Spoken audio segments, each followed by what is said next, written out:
पिज्ज़ाज़, burgers, आलू पराठा खाकर weight loss हो सकता है। उस बच्चे ने 9 महीने में 26 किलो अपना वज़न कम किया।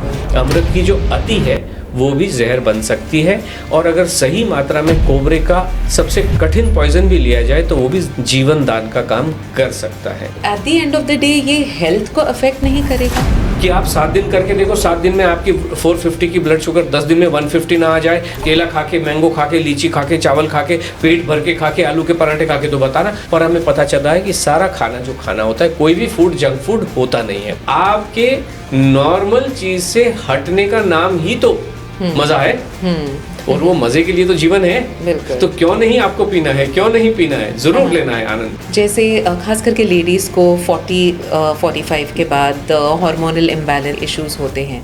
देखिए, हमारा ये मानना है हार्मोन नाम की कोई भी चीज होती नहीं है। ये सिर्फ मनगढ़ंत कहानियां हैं जिनको हम कह सकते हैं फेक है और फिक्शनल है। अगर मान लीजिए आपको पता चल गया है कि ये हार्मोन इम्बैलेंस है तो कर दो बैलेंस। नेचुरोपैथ्स बोलेंगे कि चाय कॉफी तो जहर है और वो तो आपको पीना ही नहीं चाहिए, टॉक्सिन्स बढ़ जाते हैं। कॉफी में कॉकरोच डेफिनेटली होते हैं। कॉफी बिना कॉकरोच के बन नहीं सकती है, by the law it is approved. और 1%, 2%, 5% तो होती हैं।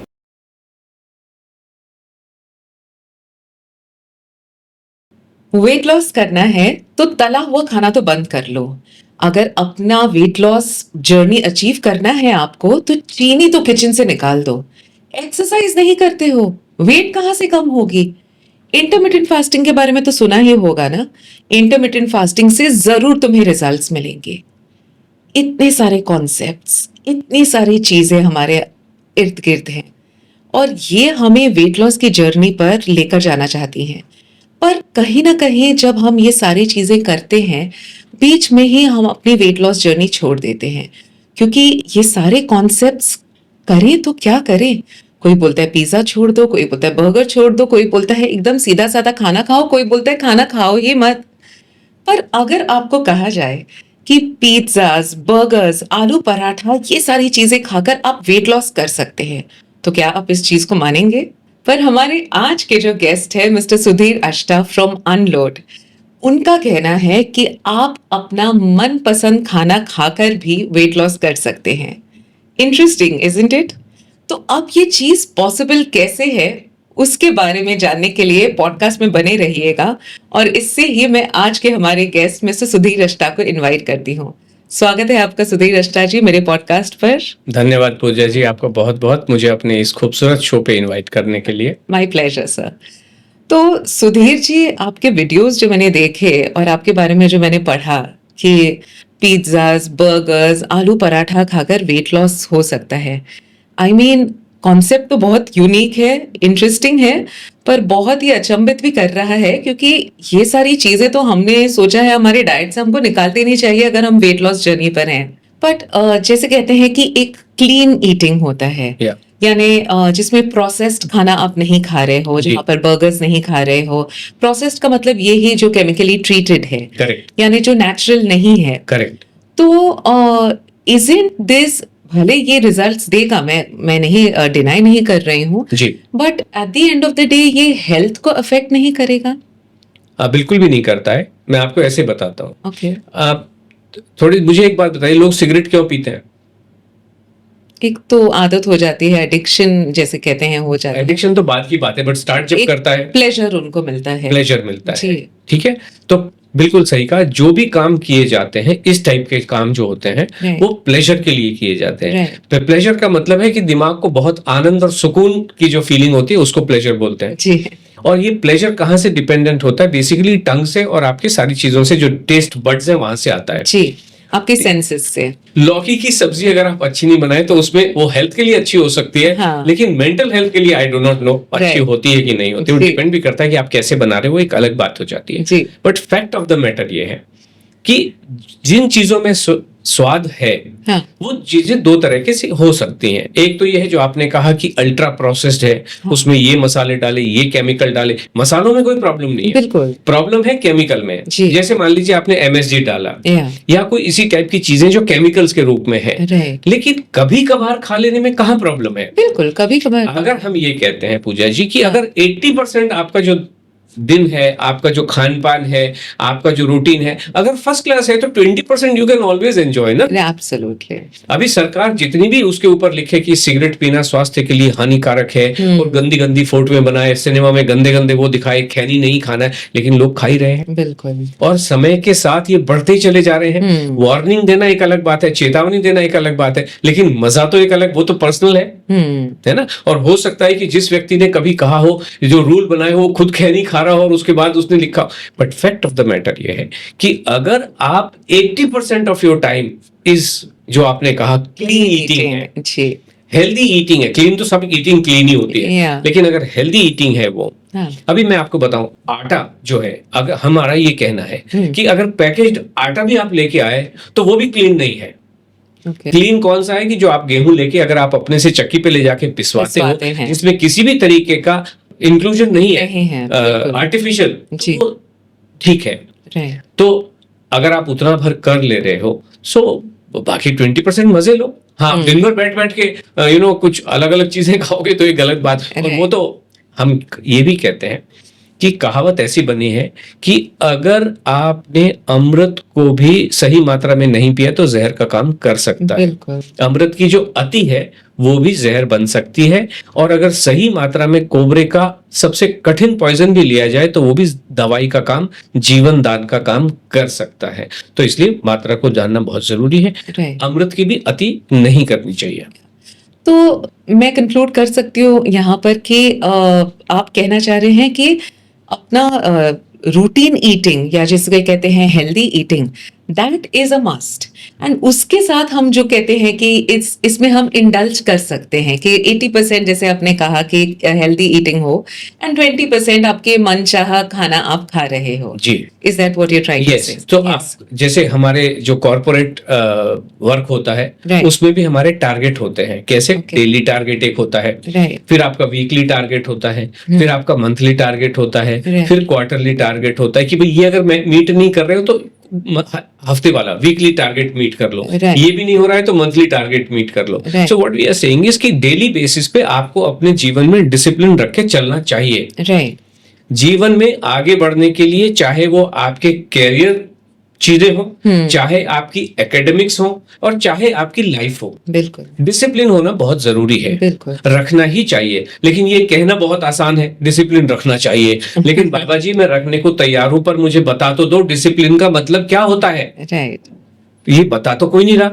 ये हम बता रहे हैं कि जीवन में डिसिप्लिन होना बहुत जरूरी है, और इसी वजह से आपका डिसिप्लिन कैसा होना चाहिए, डेली लेवल पे डिसिप्लिन कैसा होना चाहिए। तो आप एक नॉर्मल वे में डिसिप्लिन कर रहे हो, लेकिन अगर रिश्तेदार आ गए, आपके फ्रेंड्स आ गए कि भाई हम आज 7 दिन तुम्हारे साथ रुकेंगे, तो मजे करो 7 दिन, भूल जाओ 7 दिन को। लेकिन क्या उस 7 दिन के बाद में तो आपके मान लीजिए डेली टारगेट तो मीट हो रहे हैं, लेकिन वीकली मीट नहीं हुआ, तो क्या आपने बाकी रेस्ट ऑफ द मंथ में आपने मीट कर लिया कि भाई 7 दिन आपने इंडल्ज किया, जबरदस्त किया, सारे रूल तोड़ दिए, लेकिन क्या रेस्ट ऑफ योर 3 वीक्स क्या आप ठीक ठाक हैं? तो अगर आप जीवन में डिसिप्लिन में चलेंगे, बिल्कुल, कहाँ प्रॉब्लम है? तो this is what exactly we are telling. हम लोगों के जीवन को जैसा चलना चाहिए वैसा बता रहे हैं कि ऐसा आपको चलना चाहिए। और जब आपको ये रूल पता चल जाता है कि मुझे ट्रैफिक में ऐसे चलना चाहिए, तो क्या रूल तोड़ रहे हो और कैसे तोड़ रहे हो और उसके इम्प्लीकेशन क्या होंगे, और उसको तोड़ने के बाद में करेक्टिव एक्शन क्या लेना है, वो भी सारी चीजें आपको पता चल जाती हैं। पहले जान तो लो कि रूल है, अभी तो किसी को पता कुछ नहीं। एक बाबा जी कह रहे हैं आप सुबह उठ के धनिये का पानी पीजिए, दूसरे का पानी उस धनिये के पानी को भी डिजाइन कर रहा है। एक कह रहा है कि 1 लीटर में 2 चम्मच धनिये का पानी उबालिए, एक कह रहा है कि नहीं उबालने की जरूरत नहीं, बस ऐसे ही पी लो। नहीं, अलग अलग नुस्खे दिए जा रहे हैं। पर आपका कहना है, मतलब आपका कहने का मतलब है कि धनिये का पानी पीना सेहत के लिए अच्छा नहीं है? बिल्कुल भी अच्छा नहीं है, क्योंकि धनिया जो होता है, आप मुझे बताइए या दर्शक ही बताएं कॉमन सेंस से कि मेरे जीवन में सर में दर्द ना हो कभी भी, क्या मैं रोज क्रोसिन गटकता हूँ? सुबह सुबह उठ के सेरिडोन गटकता हूँ? नहीं गटकते हैं। क्यों? ये बहुत, हमें पता है ये बहुत स्ट्रॉन्ग मेडिसिन होती हैं, और जो मेडिसिन होती हैं इनका कॉम्पोजिशन ऐसा होता है कि एक लेवल तक तो ये आपको मेडिसिन है, अगर उसके बाद इसका एक्सेस क्वांटिटी, जो मैंने अभी कहा, ये पॉइजन का काम करते हैं। अंग्रेज हमारे पास मसाले लेने को क्यों आए? भारत की जो खोज की गई, जिस समय भी खोज के मतलब जो ये वेस्टर्न वर्ल्ड है, जो कोलंबस अपने घोड़े पे दौड़ के आए, वास्को डागा, ये तो मसाले लेने आए ना। क्योंकि इनको ये पता था कि एक तो इनका खाना बड़ा अजीब सा होता था, बकरे मार मार के कब तक खाते रहेंगे ना, तो इनको टेस्टी बनाना था। दूसरी चीज ये थी कि इनको ये भी पता था कि इन सब चीजों में थोड़ा सा सेहत को अच्छा करने के लिए गुण होते हैं। लेकिन मान लीजिए इसके अंदर एंटीबायोटिक है, तो एंटीबायोटिक 24 घंटे लोग घोल घोल के हल्दी पी रहे हैं, इनसे तो टॉक्सिसिटी होती है ना। तो धनिया, जीरा, ये जो हमारे खाने में जा रहे हैं, हमारा जो विजडम है, एंशिएंट विजडम जो हिंदुस्तान का है, वो तो इटसेल्फ में भरा पूरा विजडम है ना। तो जो सब्जी में हमारा जितना मसाला जा रहा है, दैट इज गुड इनफ। अलग से आप धनिया पियोगे तो आप अपना सत्यानाश को अपने हाथों से कर रहे हो। पर है तो वो नेचुरल ही चीज, सुधीर जी। कौन सी चीज नेचुरल है? सारी चीजें तो, हल्दी भी तो नेचुरल है। जैसे हम कह रहे हैं, जैसे आपने कहा कि अगर क्रोसिन आपको रोज गटकनी पड़े, तो वो तो चलो दवाई है और केमिकल से भरा हुआ है। ये तो हम एक नेचुरल चीज पी रहे हैं, जीरे का पानी बोल दो, लेमन ग्रास टी बोल दो, ये सारी चीजें। धतूरे का जो पेड़ है वो भी तो नेचुरल है, आसमान तो उगता है। आप धतूरे का उसमें से उसको तोड़ो तो उसमें से दूध भी निकलता है कि आप उसकी चाय बना के पी सकते हो, या धतूरे की सब्जी बना सकते हो। नेचर में हर चीज जो उग रही है, धतूरा ऐसा नहीं उसको लिया नहीं जाता है, कुछ दवाइयों के रूप में उसका इस्तेमाल किया भी जाता है, लेकिन हर चीज नेचर में पाई जाने और ये तो नेचुरल है जी, अश्वगंधा तो नेचुरल है जी, इसकी जड़ को चबाते रहो बैठे हुए, ऐसा नहीं होता है। हाँ, कोई स्पेसिफिक कारण से किसी एक्सपर्ट व्यक्ति ने जो उस सब्जेक्ट की ज्ञान रखता है, through the books as well as through the experience, तो एक समझ में आने वाली बात है कि लिमिटेड समय के लिए आपने कुछ कहा, लेकिन रोज पीते चले जा रहे हो जी आप धनिया के पानी उबाल उबाल के, कोई जीरे का पानी पी रहा है, कोई कड़ी पत्ते का पानी पी रहा है। अरे अगर इसमें मान लीजिए कड़ी पत्ते में, वो ये कहते हैं जो लोग डिटॉक्स कराने का दावा करते हैं, वो कहते हैं कड़ी पत्ते का पानी पीजिए, 7 कड़ी पत्ता डालिए 1 लीटर पानी में, तब तक उबालिए जब तक वो 400 ml ना रह जाए। भाई 400 ml, 500 ml क्यों नहीं, या 300 ml क्यों नहीं, 7 पत्ते क्यों, 10 पत्ते क्यों नहीं, 5 पत्ते क्यों नहीं। और अगर मान लीजिए पत्ते, आप ये समझिए कि 7 पत्ते डाल के मैंने उसको उबाला, 400 ml लाने, मतलब कितना उबाला, तो उस कड़ी पत्ते में अगर न्यूट्रिशन है भी तो बचेगा क्या? और अगर उसमें न्यूट्रिशन है तो मैं चबा के ही खा लूंगा ना। उबालने से तो न्यूट्रिशन भागता ही है।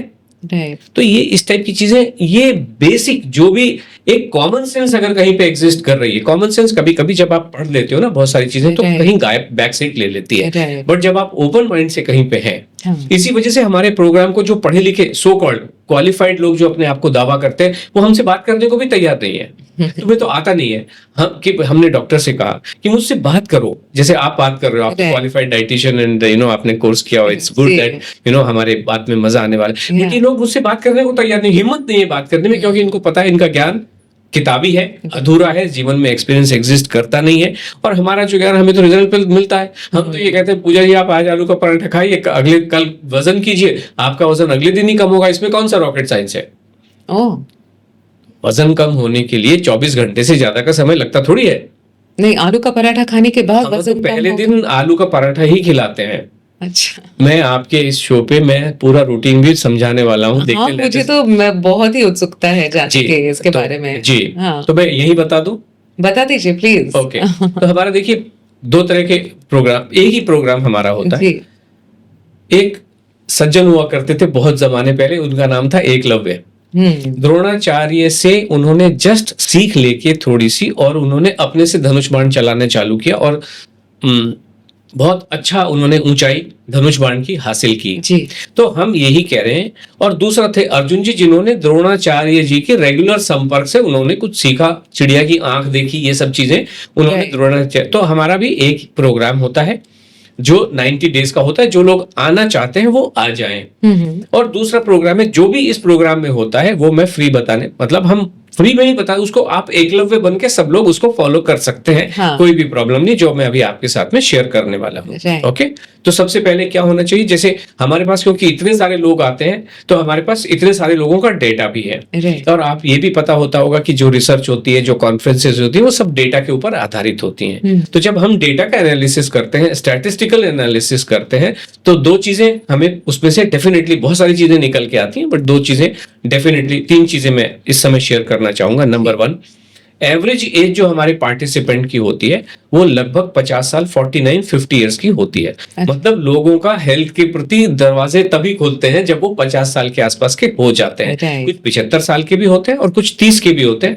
But most of the people they are in that bracket जो 45 से लेके 55 के बीच में है, और एवरेज जो होता है 50 साल की आती है। 50 साल की उम्र में हेल्थ के दरवाजे खुलते हैं, या ऐसे भी कह सकते हैं कि इतना सब कुछ ट्राई कर लिया है और रिजल्ट्स नहीं मिली है, तो फाइनली वो 50 साल तक पहुंच जाते हैं, तब जाके ये लगता है कि नहीं, अब हेल्थ साथ नहीं दे रही है, हाँ, और अब हमें कुछ एक्शन लेना चाहिए। बिल्कुल, वो झेलते रहते हैं बेचारे 17, 18, 20 साल, 30 साल के बाद में। बिल्कुल। दूसरी चीज जो निकल के आती है वो ये आती है कि अधिकतर जो महिलाएं हैं वो ऑन एन एवरेज 6 बजे उठ जाती हैं सुबह। कोई 4 बजे भी उठ रही हैं, कुछ 8 बजे भी उठ रही हैं, बट ऑन एन एवरेज 6 बजे उठ जाती है। तीसरी चीज जो निकल के आती है कि जो भी हमारा रूटीन में जो अभी आपके साथ शेयर करूंगा, जब इस रूटीन को आप फॉलो करते हैं, चाहे खुद से और चाहे आशा जी के गाइडेंस में, अनलोड के गाइडेंस में, आपका जो वजन है 97 ग्राम्स पर डे के हिसाब से, यानी 100 gram per day on an average इस रेट से कम होता है। ठीक है, हो सकता है ना रूटीन में। तो 6 बजे क्योंकि एवरेज हमारा उठने का टाइम है, तो जब हमने ये देखा कि आपका जो एवरेज वेकअप टाइम 6 o'clock का है, तो मैं सारा रूटीन 6 o'clock के हिसाब से आपको बताना शुरू करता हूँ। बाकी लोग अपने हिसाब से, अपने इंटेलिजेंस के हिसाब से इसको रीसेट कर सकते हैं। okay? तो आप रात को अपने साइड टेबल पे, बेड के साइड में एक पानी रख के सोएंगे, नॉर्मल पानी, और 1 ग्लास से ज्यादा नहीं, 250 ml, मैक्सिमम 300 ml। ओके, और ये कोई कॉपर का नहीं, कोई चांदी का नहीं, कोई मैग्नेट का पानी नहीं, कुछ नहीं, नॉर्मल सादा कांच की बोतल में होगा या स्टील की बोतल में होगा। और अगर मान लीजिए आप एसी चला के सोते हैं, सुबह ठंडा हो जाता है, या श्रीनगर में रहते हैं ठंडा हो जाता है, तो उस केस में आप इसको एक एक ऐसी बोतल में रख सकते हैं जो थर्मोस हो, जिससे कि आपको एक नॉर्मल टेम्परेचर का पानी सुबह आपको मिल जाए। तो आंख खोलेंगे और सबसे पहले वो पानी 1 ग्लास आप पिएंगे। रात भर में हमारा पानी कंज्यूम हो गया होता है बॉडी का for the normal biological process, और इसी वजह से लोगों को सुबह उठते से वॉशरूम जाना ही पड़ता है। That is a natural process. तो you need hydration immediately upon getting up. जो लोग थायराइड की गोली सुबह खाते हैं, तो उसी पानी के साथ गोली भी अपनी खा सकते हैं। 1 ग्लास से ज्यादा पानी बिल्कुल भी नहीं पीना है। मैक्सिमम 300 ml, इससे ज्यादा पानी बिल्कुल भी नहीं। कुछ लोग 1 लीटर पी रहे हैं, वो सब पागलपन है। पानी भी सादा होगा, कोई धनिया का नहीं, कोई नारियल का नहीं, कोई कुछ नहीं, सादा नॉर्मल साधारण रेगुलर पानी। कोई एल्कली पानी के साथ किसी भी तरीके का कोई भी खिलवाड़ नहीं। हमारी बॉडी को पानी ही चाहिए, जिसको H2O बोलते हैं, कोई धनिया होनिया कुछ भी नहीं चाहिए। ओके, अब आगे चलते हैं। तो फिर आप वॉशरूम जाएंगे, अपने ब्रश वगैरह करेंगे, जो भी करना है, और 2 घंटे के भीतर आपको नाश्ता कर लेना चाहिए। यानी 6 बजे आप उठे हो तो 8 बजे तक आपका नाश्ता खा के खत्म हो जाना चाहिए। Okay, this is essential. Okay, आपकी जो भी एनर्जी की रिक्वायरमेंट है 2 घंटे के अंदर आपको पूरी कर देनी चाहिए। इसमें क्या खाएंगे, चाहे आप जो तरह तरह के पराठे बना के खाइए हर दिन, अपनी जो क्रिएटिविटी दिखानी है, कुलिनरी एक्सपर्टीज दिखानी है, दिखाइए, आपको जितनी दिखानी है बनाइए। कितने पराठे बना सकते हैं। ओके, इडली सांभर खाइए, पोहा खाइए, उपमा खाइए। और क्वांटिटी कितनी? मैं बता रहा हूँ आपको। पहले तो आप बताओ कि बनाएंगे कैसे, अपने टेस्ट के अनुसार बनाइए, जैसे आपको बनाना बनाइए। कितना खाएंगे, पेट भर के खाएंगे, और बिना डरे खाएंगे, पूरी मोहब्बत के साथ खाएंगे, आनंद के साथ खाएंगे। पराठा खा सकते हैं, गेहूं का ही खाना है, उसमें ग्लूटेन वगैरह वो कोई नहीं होता। There is nothing like gluten नाम की कोई भी चीज दुनिया में होती नहीं है। ये थ्योरेटिकल हाइपोथेटिकल चीजें हैं। हम ये कह रहे हैं पूजा जी कि आप खाने को खाना समझ के खा लो, पराठे को पराठा समझ के खा लो, दाल को दाल समझ के खा लो, उसमें ढूंढो मत। आप नॉनवेज खाते हो? नहीं। आपके फ्रेंड्स लोग तो खाते होंगे। हाँ, खाते हैं। तो चिकन को लज्जतदार हड्डियां खींच खींच के खाते हैं, मजे से खाते हैं, या उनको ये दिखाई देता है मेरी प्लेट में तो एक लाश पड़ी है, मैं लाश खा रहा हूँ और कब्रिस्तान अपने पेट में हमें दिखाई देता है। हाँ, हमें है ना, लेकिन उनको तो नहीं दिखाई देता। जब आप चिकन को चिकन समझ के खा सकते हो, तो दाल में आपको, अरे दाल में तो एक्चुअली फैट भी बहुत होता है, इससे तो वजन बढ़ेगा। पराठे में तो ऐसा हो गया जी, वैसा हो गया, इसमें तो मैदा है जी। पास्ते को आप, अगर मैं सवाल पे आता, हो सकता है आप मुझसे सवाल करते, पास्ते में तो बहुत मैदा होता है जी, लेकिन चिकन में आपको मरा हुआ प्राणी दिखाई नहीं दे रहा, बकरे दबा के खा रहे हो, है ना। लेकिन तो ये सब चीजें गलत बातें हैं। खाने को खाना समझ के खा लो, जो भी आप खा रहे हो। हम कभी भी कुछ भी नहीं कहते हैं खाने को। तो ब्रेकफास्ट हो गया आपका पूरा, समय मैंने बता दिया, 2 घंटे के भीतर खा लेना है, पेट भर के खा लेना है, जो भी खाना है खा लेना है। ठीक है, ओके जी। अब हम आगे चलते हैं। लंच के लिए, लंच में क्या होगा, हर व्यक्ति का एक लंच का टाइम जनरली सेट होता है। अगर भाई चाहे वो कॉर्पोरेट लेवल के लोग हों, चाहे वो टीचर्स एंड प्रोफेसर्स हों, चाहे वो होम मेकर्स हों, सबका एक टाइम बंधा हुआ होता है। तो हम ये कहते हैं कि जो भी आपका अगर नहीं बंधा हुआ है तो बांध लीजिए। अच्छा, अगर मान लीजिए किसी के ओपन एंडेड टाइम है, कभी मैं 11 बजे कर लेती हूँ जी, कभी 3 बजे कर लेती हूँ जी, कभी करती हूँ जी, कभी नहीं भी करती हूँ, तो बांध लीजिए। आज से और अब से अपने समय के लंच के समय को बांध लीजिए। बट आइडियल गैप कितना होना चाहिए ब्रेकफास्ट और लंच के पे? डजंट मैटर, हम कोई चीज डिफाइन नहीं करते हैं। ओके, मान लीजिए कोई व्यक्ति बंबई में रहता है, चर्च गेट कांदिवली से चलता है या बोरीवली से चलता है या विरार से चलता है और चर्च गेट पहुंच रहा है, तो उसका गैप तो अलग तरीके का हो जाएगा। तो जहां पे भी आपने ब्रेकफास्ट किया, 2 घंटे के अंदर आप ब्रेकफास्ट करो, दफ्तर के लिए निकल लो। अब जब आप निकल रहे हो तो आपका हर दफ्तर का एक टाइम होता है। अगर मैंने उसके साथ छेड़खानी की तो प्रेशर आ गया ना आपके ऊपर। अरे ये तो अनलोड और सुधीर और आशा जी तो ये टाइम बोल रहे हैं। हम कहते हैं जो भी बॉस आपका टाइम है उस टाइम पे आप लंच ले लीजिए। जनरली लंच का जो टाइम होता है आपको भी पता होगा कि जनरली 1 से 2 के बीच में होता है, तो आप वहां खाना खा लीजिए, बिल्कुल कोई प्रॉब्लम नहीं है। कभी मीटिंग चल रही है 1:15 बज गया तो 1:15 बजे खा लो, कभी आपको 12:45 पे खाना है 12:40, लेकिन इससे ज्यादा का फर्क आपका होना नहीं। तो आप डिफाइन कर रहे हो क्या, सपोज आपने डिफाइन किया 1 o'clock, तो 1 o'clock आप खाना खा लीजिए। 1:15 सोचा तो 1:15 आप खाना खा लीजिए और कोशिश करके रोज वो ही टाइम रखें। वो रखना चाहिए। इसे देखिए, डिसिप्लिन, हमारे प्रोग्राम का नाम डिसिप्लिन है और डिसिप्लिन और कुछ भी नहीं होता है, केवल समय पे आपको क्या करना है। डिसिप्लिन का मतलब केवल उतना होता है। स्कूल का टाइम 8 बजे है, बच्चा 8 बजे स्कूल पहुंच गया तो डिसिप्लिन है, 8:15 बजे पहुंचा तो इनडिसिप्लिन है। यस बिल्कुल है ना। तो यही हमारा ये कहना। तो आप डिसाइड कीजिए कि मैं इतने बजे लंच करूंगा या करूंगी, उस समय पे आप कर लीजिए। लेकिन गिल्टी फील करने की जरूरत नहीं, अगर किसी कारण से कभी लेट हो गया, लेकिन आप कर लीजिए। भूख नहीं भी लगी हो तो भी कर लीजिए, करना जरूरी है। खाना स्किप करेंगे तो तबीयत खराब होगी, वजन बढ़ने ही वाला है। 2-4 दिन फील हो सकता है कि भूख नहीं लग रही, लेकिन जब आप इस रूटीन पे जो मैं बता रहा हूँ चलेंगे तो 2 दिन 3 दिन के बाद भूख इतनी खुलेगी कि आपको अपने आप ही लग जाएगी। ओके, तो लंच में क्या खाएंगे, अब टाइम तो फिक्स हो गया जी। अब खाएंगे क्या, दाल चावल रोटी सब्जी, चारों आइटम खाने जरूरी है। रोटी, इसकी कंडीशन एक है, रोटी केवल गेहूं की होगी और गेहूं के अलावा कुछ भी नहीं खाना है। चावल केवल व्हाइट वाले होंगे, कोई brown rice, black rice, quinoa बिल्कुल भी नहीं खाना है। कोई भी मिलेट्स किसी भी तरीके का बिल्कुल भी नहीं खाना है। इन्हीं सब चीजों से जीवन में परेशानियां भरी हुई हैं। मिलेट्स तो कहते हैं अपने इतने हेल्दी है मिलेट्स, मतलब मैं ये नहीं कह रही प्रोसेस जो अभी किनोआ निकला है या कोई और निकला है, बट अपने जवार, बाजरी, मकई, ये तो नेचुरल है सारे, मतलब इसमें क्या हार्म हो सकता है? बिल्कुल भी हार्म होते हैं, डाइजेस्ट नहीं होते हैं। जो लोग भी, आप कभी ट्राई कीजिए, जैसे मान लीजिए ब्राउन राइस से हम चलते हैं, ओके, इसके बाजरे पे मैं आता हूँ। ब्राउन राइस पे अगर हम चलते हैं, लोग ये कहते हैं हम आधा घंटा 12 सीटियों में भी ये पकने में टाइम लगता नहीं।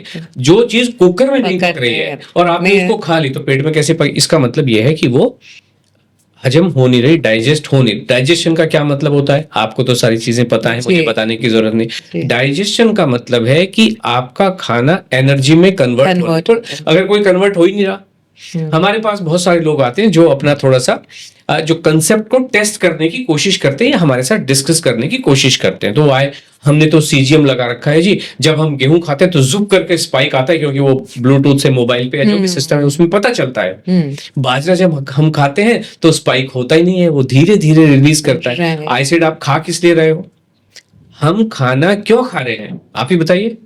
हम खा रहे हैं जिससे मुझे एनर्जी मिले, एनर्जी मिले, एनर्जी के लिए खा रहे हैं। एनर्जी कहाँ से मिलती है, एनर्जी मुझे मिलेगी ग्लूकोज से। ग्लूकोज कहाँ से आएगा, जिसको आप कार्ब कहें, हम इन सब चक्रों में पढ़ते नहीं है, बट जो आपने खाना खाया वो ग्लूकोज में कन्वर्ट होना चाहिए, एनर्जी मिलनी चाहिए, स्पाइक आना ही चाहिए।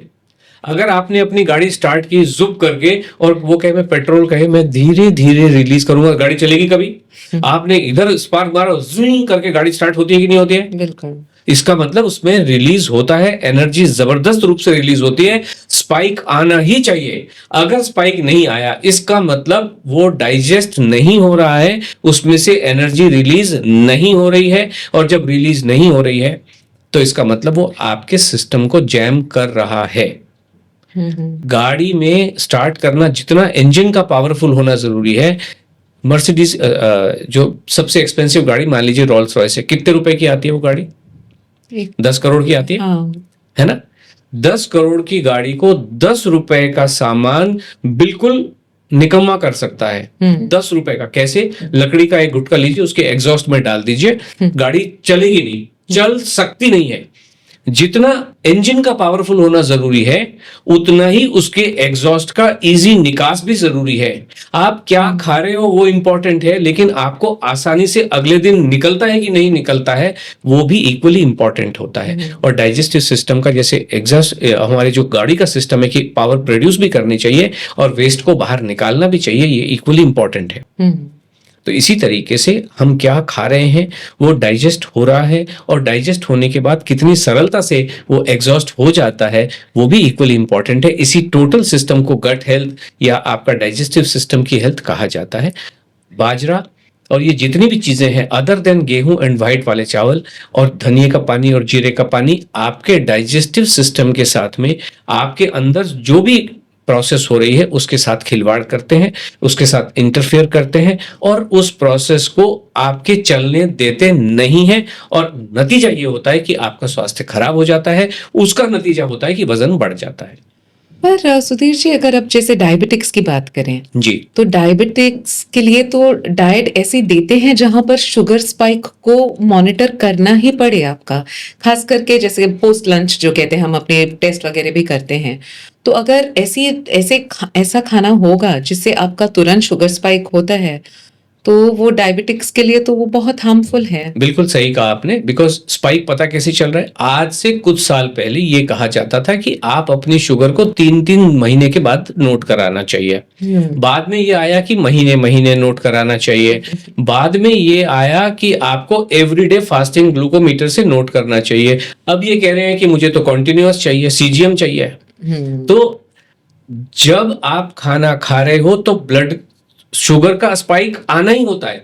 जो ये पीपी वाली जो शुगर करते 2 घंटे के बाद करते हैं, कि क्यों करते हैं 2 घंटे के बाद? खाना खाते खाते क्यों नहीं करते हैं? ट्रेडिशनल मेथड में जो हमारे अभी तक के चल, जब तक ये सीजीएम नहीं आया था तब तक हम 2 घंटे के बाद ही करते थे। कि वो आपको लैब वाला घर भेज देता है कि भाई अब जाके आप खाना खा लो और नोट कर लो, जो खाना है खा लो, और 2 घंटे के बाद में मेरे पास फिर यही होता था। इसका मतलब ये जो रिसर्च वर्ल्ड है, हेल्थ वर्ल्ड है, वो उसका भी ये मानना है कि 2 घंटे तक तो स्पाइक आएगा ही आएगा। 2 घंटे में लेकिन स्टेबलाइज हो जाना चाहिए। यस और नो? बिल्कुल। दूसरी बात आपने कहा, ये तो डायबिटीज के हिसाब से तो डाइट डिजाइन होनी चाहिए। आज ये क्या कह रहे हैं, सेम सेट ऑफ साइंटिस्ट ये कह रहे हैं कि India has become the diabetic capital of the world. तो अगर ये इतने सारे गुर्गे बैठे हुए हैं, इतने सारे जो एक्सपर्ट बैठे हैं करोड़ों के हिसाब से, तो व्हाई इट इज बिकमिंग हर 3 में से 1 व्यक्ति क्यों डायबिटिक है? क्यों ठीक नहीं कर पा रहे हैं? क्यों गलत रास्ते पे लेके जा रहे हैं? आपको बाजरा बूजरा इन्हीं चक्रों में लगा। हम तो कह रहे हैं ना कि आप 7 दिन करके देखो, 7 दिन में आपकी 450 की ब्लड शुगर 10 दिन में 150 ना आ जाए। केला खा के, मैंगो खा के, लीची खा के, चावल खा के, पेट भर के खा के, आलू के पराठे खा के, तो बताना 7 दिन तो आप अपने जीवन को दे सकते हो ना। 40-40 साल, 20-20 साल, 10-10 साल, 8-8 साल से जो डायबिटीज से परेशान है, गोलियों की डोसेज बढ़ती चली जा रही है, खाना छोड़ते चले जा रहे हैं, ये भी बंद कर दो, ये भी बंद कर दो, फाइनली पानी पे रह गए हैं खाली। तो हम ये कह रहे हैं 7 दिन तो दे सकते हो ना, 7 दिन में तो मरोगे नहीं। 10 दिन तो दे सकते हो, तो 10 दिन जो मैं रूटीन बता रहा हूं उसको फॉलो करके चल लो।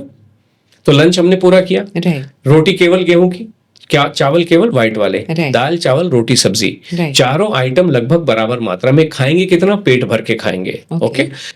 और चारों आइटम लगभग बराबर। सपोज आपकी भूख 400 ग्राम की है तो सारे आइटम 100-100 ग्राम के आसपास आप खा लेंगे। बहुत ज्यादा फंसी होने की जरूरत नहीं, नापातोली सबको पता चलता है, बस बराबर मात्रा में तो खा लो। Is that okay? इसी तरीके से हर व्यक्ति का एक डिनर का भी टाइम होता है कि मान लीजिए चर्च गेट वाला व्यक्ति 6 बजे ऑफिस छूटा, 8 बजे घर आया, मुंह मां धो के 8 बजे 8:30 बजे खाना, तो 8:30 बजे हर दिन आप खाना खा लीजिए। उसमें भी दाल चावल रोटी सब्जी चारों आइटम खाएंगे। थोड़ी सी एक कंडीशन ये हो जाती है कि जो सुबह रोटी और चावल तो वही रहेंगे, लेकिन सब्जी और दाल आपको बदल लेनी चाहिए। अगर बदल सकते हैं तो बहुत अच्छी बात है, ताजा बनाएंगे तो बहुत अच्छी बात है। बहुत मजबूरियां हैं कि भाई दोनों मियां बीवी काम कर रहे हैं और कोई सपोर्ट नहीं है, तो सुबह का शाम को that is okay, but then that is एक लिटिल बिट कॉम्प्रोमाइजिंग। तो क्लैरिटी आ गई, पेट भर के खाएंगे। यहाँ पे आपने 400 ग्राम खाना खाया, यहाँ पे मान लीजिए 300 ग्राम, तो पेट भर के खाना है, कोई नापातोली करनी नहीं है। ओके। अब आपने कहा गैप की बात, तो ब्रेकफास्ट और लंच के बीच में मान लीजिए ब्रेकफास्ट किसी ने 8 बजे किया और डिनर किसी ने लंच किसी ने 2 बजे किया, तो 6 घंटे का गैप हो गया। तो इन द मिडल समवेयर आपको भूख लगती है, तो वहां पे केवल एक ही आइटम खाना है जिसको कहते हैं फ्रूट। ओके और कुछ भी नहीं, केवल फ्रूट खाना है। अभी फ्रूट के मैं आपको नियम बता देता हूँ, कुछ नियम नहीं है, मतलब सिंगल फ्रूट खाना है। ऐसा नहीं कि एक सज्जन का मैं ना थाली में 3 फ्रूट लगाता हूँ और एक बार इतना, फिर दूसरा, फिर तीसरा, फिर ऐसा। सारे कॉम्प्लिकेट मत करो बाबा। बोलते हैं ना अलग अलग फूड ग्रुप्स, आपको अलग अलग कलर्स के फ्रूट्स खाने चाहिए एंड ऑल ऑफ दैट। लेकिन एक ही साथ भर के ना, अगर आप हर दिन रेनबो खा रहे हो तो यूजलेस है। रेनबो खाओ over a period of 7 days. आज आपने येलो कलर खाया, कल आपने रेड कलर खाया, परसों आपने ब्लू कलर खाया। So this is how it has to be done. Otherwise अगर आप हर दिन रेनबो खाओगे ना पूजा जी, तो आपकी न्यूट्रिशनल रिक्वायरमेंट पूरी नहीं होती है। अब आप केला खाने बैठे हो यहाँ पे, तो केला खा लो पेट भर के, 3, 5, 6, 10 जितने खाने हैं खा लो। अब आप कहेंगे 10 केले कौन खाता है? 10 केले अगर छोटे इलायची वाले केले होंगे तो 20 भी खाए जा सकते हैं। What we are saying is, जो भी आप खा रहे हो पेट भर के खा लो। कम से कम 200 ग्राम खाना है और छील के खाना है। छील के कौन सा? एक ही फ्रूट होता है जनरली जो लोग छिलके के साथ खाते हैं, एप्पल। एप्पल छीलने के साथ। अभी ट्यूसडे को हमारी जो वेबिनार होती है, एक लेडी ने कहा मैंने आपका पॉडकास्ट देखा और मैंने छील के खाया, अब मैं 3-4 दिन से छील के खा रही हूँ, बड़ा अच्छा लग रहा है। जब मैं छिलके के साथ एप्पल खाती थी तो एसिडिटी, बड़ा अजीब अजीब सा फील होता था, ब्लोटिंग जैसा भी फील। बट अब मैं एप्पल खा रही हूँ। पहली बात तो हर दिन एप्पल खाना भी नहीं चाहिए। अब भले कहावतें जो मर्जी बनी हो, क्या an apple a day keeps doctor, because ये कहावतें कहाँ से बनी? विदेश में बनी। वेस्टर्न वर्ल्ड में क्या फ्रूट होता है? एप्पल के अलावा कुछ होता ही नहीं। एप्पल क्योंकि वो ठंडे प्रदेश होते हैं तो एप्पल उगता रहता है। उनके यहाँ इतनी वैरायटी जो हिंदुस्तान में मिलती है, थोड़ी भी यहाँ मिलती है ना। उतने मैंगो मिलते हैं ना, उतने केले मैं बता रहा हूँ जिस समय कहावत बनी होगी। आज समय के साथ तो डेवलपमेंट जरूर हुए, बट जितनी भी चीजें जो विचारधाराएं आ रही हैं वो जिस समय से आ रही है, वहां पे तो कुछ उगता नहीं ना जी। तो इस वजह से मसाले भी उनको चाहिए। उनके भूखे नंगे लोग वो हमेशा से रहे हैं। अगर आप पेरिस के लूव्र म्यूजियम में जाके देखें क्या है उनके जो आर्टिफैक्ट्स वहां पे जो उन्होंने लगा, सारी मूर्तियां भी बिना कपड़ों के और सारे के सारे जितने भी युद्ध मार काट चल रही है, उनको पता क्या था जीवन का। और फिर वो जीवन अब हम लोगों ने, क्योंकि गोरी चमड़ी के लोग हैं, हम अंग्रेजी बोलते हैं तो हम लोगों ने उस चीज को ग्रहण कर लिया और उसके बाद में लगता है वो लोग बहुत, अरे तो उनको पता क्या है जीवन के बारे में क्या होता है। उल्टा अभी तो वो लोग हमारी चीजें फॉलो कर रहे हैं। तो अब यही होगा कि अब जब ये जो आशा जी का कंसेप्ट है, पूरी दुनिया को पराठे खाने ही पड़ेंगे पूजा जी, तभी कल्याण होने वाला है। पराठे का मतलब पराठा नहीं होता। अभी देखिए हम तो क्या कहते हैं, पिज्जा क्या है? रोटी के ऊपर सब्जी रखी, उसको बेक कर दिया, वो पिज्जा है। अगर आपने रोटी को गोल गोल कर दिया और तो वो पास्ता बन गया। Right. So this is what it is. Finally everything is roti sabzi dal चावल की कैटेगरी से कौन सा खाना बाहर है ना। सो this is how it is. तो ये आपका हो गया, फ्रूट का टाइम हो गया। आपने मे बी समवेयर जहां पे भी आपको लगता है ऑफिस का समय मिल रहा है, जहां पे समय मिल रहा है वहां पे आप खाएंगे, फ्रूट खाएंगे, सिंगल फ्रूट खाएंगे, पेट भर के खाएंगे, कम से कम 200 ग्राम खाएंगे। ज्यादा जितना मर्जी खा लो, कोई प्रॉब्लम नहीं। Is that okay? 200 ग्राम से कम नहीं। अभी कहेंगे कुछ लोग आते हैं मुझे तो आधा केले से ज्यादा खाया नहीं जाता, कोई बात नहीं। अभी हमारा टारगेट है कि मुझे 200 ग्राम खाना है, लेकिन उस टारगेट में आप पहले दिन पहुंच जाएंगे ये जरूरी नहीं है। लेकिन आपका अटेम्प्ट होना चाहिए। जैसे जिम में हम जाते हैं तो वो कहते हैं भाई 15 रिपीटेशन में हो गया तुमसे तो 5 और करो, जब तक to the point of breaking, जब तक आपके दर्द ना होने लगे बॉडी, तब तक। तो एक स्टेप एक्स्ट्रा आपको लेना है कि आपको मान लीजिए आधा केला खाया और लग रहा है कि भर गया, तो एक बाइट और ले लो। धीरे धीरे क्या होगा, 3 दिन के बाद में आप 3 केला खाने शुरू करेंगे। So is that clear? तो 200 ग्राम जो फ्रूट खा रहे हैं उसका कोई पर्पस, मतलब उसका कोई रीजन है? ये लगता है रीजन एक्चुअली हमारे पास, देखिए किसी भी चीज का रीजन नहीं है। ये पूरा का पूरा जो सेटअप जो बना है ये पूरा एक्सपीरियंस बेस्ड है। तो हमें ये लगता है कि हमारा ये कंसेप्ट है कि 200 ग्राम आप खा लोगे, 2 केले मान लीजिए किसी ने खा लिए, so that fulfils your requirement of nutrition. Body को नरिशमेंट चाहिए, हमारे जो बायोलॉजिकल प्रोसेस को चलाने के लिए नरिशमेंट चाहिए, वो इस रास्ते से आता है। और हम भी धीरे धीरे जो लोग आते हैं वो अपना शेयर, हम कहते हैं वी ऑलवेज आर ओपन कि बस एक्सपेरिमेंट करके देखो। हम किसी को डांटते नहीं है कि भाई तुमने आधा लीटर धनिया का पानी पीना था, 1.25 लीटर या 400 ml क्यों पिया, हम कभी भी नहीं कहते, कोई बात नहीं, उससे एक्सपीरियंस करके देखते हैं। और ये प्रोग्राम जो यहाँ पहुंचा है ना पूजा जी, ये जो पार्टिसिपेशन के एक्टिव पार्टिसिपेशन की वजह से यहाँ तक पहुंच रहा है। इसलिए हम गोलगप्पे भी इंट्रोड्यूस कर सके, हम मोमोज भी इंट्रोड्यूस कर सके, और हमें पता चला है कि सारा खाना जो खाना होता है, कोई भी फूड जंक फूड होता नहीं है, क्योंकि तो हम एक्सपीरियंस कर रहे हैं ना, डेली बेसिस पे एक्सपीरियंस कर रहे हैं। तो इसीलिए हमारा ये मानना है 200 ग्राम का मतलब क्या होता है, एक नॉर्मल जो एप्पल होता है वो 200 ग्राम का होता है। राइट। ठीक है, और कहावत हमने भी उसका फायदा ले लिया, एन एप्पल ए डे। तो एन एप्पल का मतलब क्या होता है? 200 ग्राम। तो जब एप्पल को हमने 200 ग्राम देखा तो हमने अपने सिस्टम में उसको धारण कर लिया। एक एप्पल के, अब एप्पल इतना सा भी आ सकता है, बट एक नॉर्मल जो एप्पल जो एडम एंड ईव के टाइम में जो दिखाई देता है, या जो हमारे स्टीव जॉब्स ने जो एप्पल लिया, वो एक नॉर्मल साइज का जो एप्पल है वो लगभग 200 ग्राम का होता है। इसलिए हमने वहां पे वो फॉर्मूला फिट कर रखा है कि इससे कम नहीं खाने का है। उसके बाद आप जितना मर्जी खाएं, कोई प्रॉब्लम नहीं। और हमारा ये मानना है, जब भी आप खा रहे हो पेट भर के खाना चाहिए। तो फ्रूट टाइम में आप जो फ्रूट खा रहे हो 200 ग्राम मिनिमम, और पेट भर के खाओ। आप 4 एप्पल खाओ, कोई प्रॉब्लम नहीं है। ओके, ये क्लियर हो। अब इवनिंग में भी इसी तरह 2 बजे आपने डिनर किया, लंच किया, और 8 बजे आप दे, तो अगेन 6 घंटे का गैप हो जाता है। तो समवेयर इन द मिडल आपको ले लेना है, एक कोई स्नैक लेना है, जो आप चना, मूंगफली जो भी होता है, ये आपको लेना है। और जो इस समय पूरे तन्मयता से इस पॉडकास्ट को देख रहे हैं, इसका मतलब ये है उनका वजन कहीं ना कहीं बढ़ा हुआ होता है, और वो कोशिश में जद्दोजहद में लगे इसको मैं कम करूं। और कम करने का मतलब, जो मैंने क्या कहा, पूरे सिस्टम में हमारा जो इंटरेक्शन होता है पूजा जी, हमारे डाइजेस्टिव सिस्टम के साथ में इंटरेक्शन होता है। हम मुंह खोलते हैं, उसमें कुछ रख देते हैं, और बाकी सब शरीर अपने आप ही करता है, हमें कुछ करना नहीं होता। यानी कि डाइजेस्टिव सिस्टम हमारा, हम उसी के साथ में अपना इंटरेक्शन कर रहे होते हैं। तो डाइजेस्टिव सिस्टम्स का मतलब ये होता है कि हमें जो फ्लो है अगले दिन वो भी इंश्योर करना होता है। तो इस मेथड से आपका जो टोटल सिस्टम है वो कंप्लीटली क्लीन हो जाता है। आपको बॉडी को जो जो भी न्यूट्रिशन चाहिए वो सारा मिल जाता है, पूरी प्रोसेस को ठीक से चलाने के लिए। राइट। तो सुधीर जी, यहाँ पर जो आपने खास करके लंच और डिनर के बीच का टाइम जो बताया कि मूंगफली खा लीजिए, चना खा लीजिए, या कुछ भी, तो नट्स के बारे में आपका क्या कहना है? यानी काजू, बादाम, अखरोट, not fried, not roasted, in the raw form, या जो कहते हैं कि सोक्ड नट्स, तो उसके बारे में आपका क्या मानना है कि अगर वो उस समय पर खाया जाए, या मखाना खाया जाए, तो इनके बारे में आपका क्या कहना है? Makhana there is no problem, but हमारा ये मानना है कि ये जितने भी, जिनको आप नट्स, सीड्स, ये और ड्राई फ्रूट, बादाम को भिगोने का कोई भी रेलेवेंस होता नहीं है। अगर आप पत्थर को, किसी को जैसे कहते हैं ना, कुत्ते की पूंछ को 12 साल भी आप अगर पाइप में डाल के रखोगे तो सीधी होती नहीं है।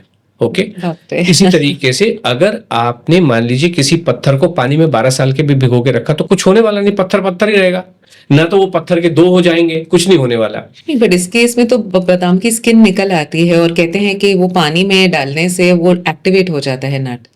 कहना एक अलग बात है, लेकिन मुझे करके दिखाए कोई। I am available for all kind of, जो भी कंसेप्ट दुनिया में चल रहे हैं, उस कंसेप्ट को कोई मुझे टेस्ट करके दिखा दे। कौन से कंसेप्ट चल रहे हैं? कैलोरी कंसेप्ट चल रहा है कि भाई समोसे में कैलोरी होती हैं। मैं बैठा हूं बॉस, मैंने दुनिया को देखिए ओपनली बोला है, मेरे जितने भी पॉडकास्ट हैं या जो भी मेरे होते हैं, कि बॉस, और बोला नहीं है, मैंने लोगों को लिखा है। किसको लिखा है? फसाई अप्रूव्ड लेबोरेटरीज होती हैं, एक NABL अप्रूव्ड लेबोरेटरीज होती हैं, जो national accreditation board of laboratories है, उनसे।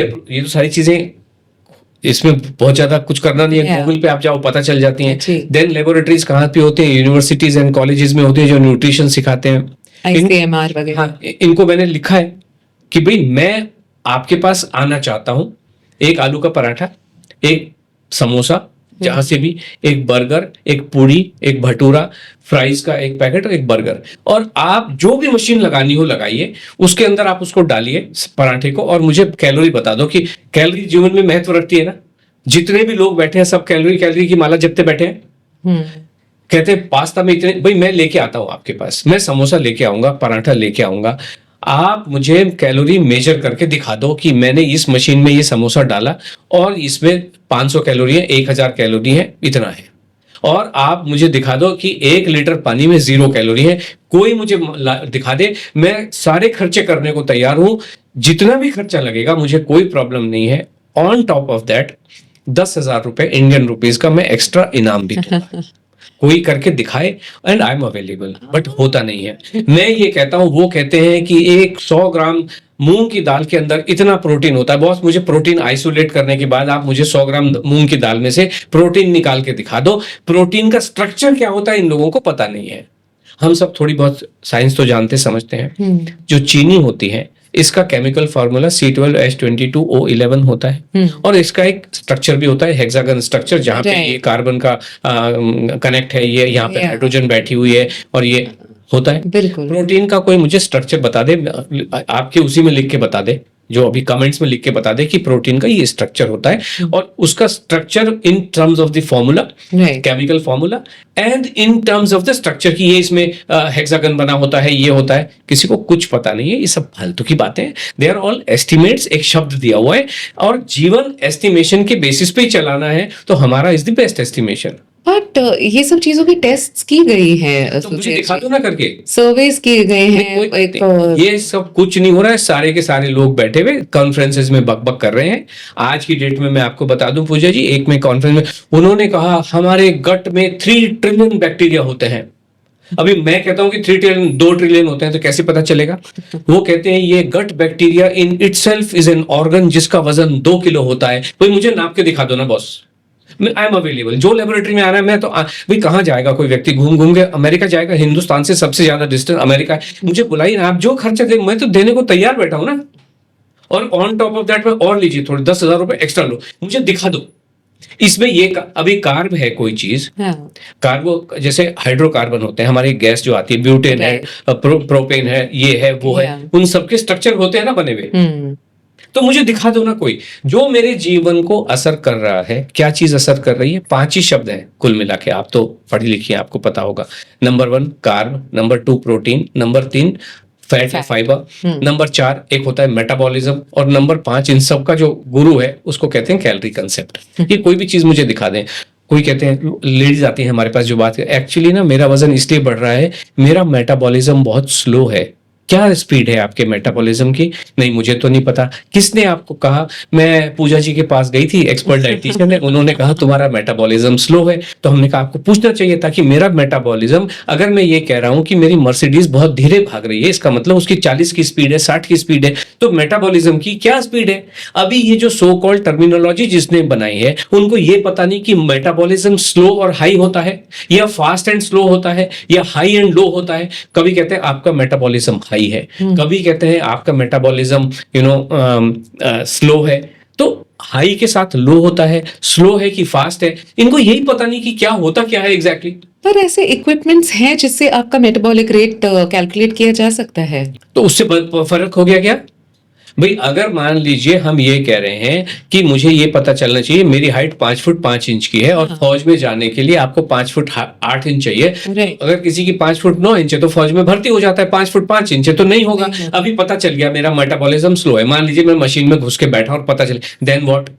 आज की डेट में ये कह रहे हैं प्रधानमंत्री जी भी, आपको पता, पूरी दुनिया is concern, obesity is becoming a world problem. आज 20% लोग या 25% लोग मोटापे से जूझ रहे हैं। 800 करोड़ हमारे देश दुनिया की पॉपुलेशन है, 200 crore people are fighting with obesity. It is becoming an epidemic, it is becoming cause of concern. Bharat 2050 तक capital, obesity capital of the world बन जाएगा। तो ये हिंदुस्तान में सबसे ज्यादा डॉक्टर हैं और इजीली अवेलेबल है, और so called dietitians and nutritionist की भरमार है।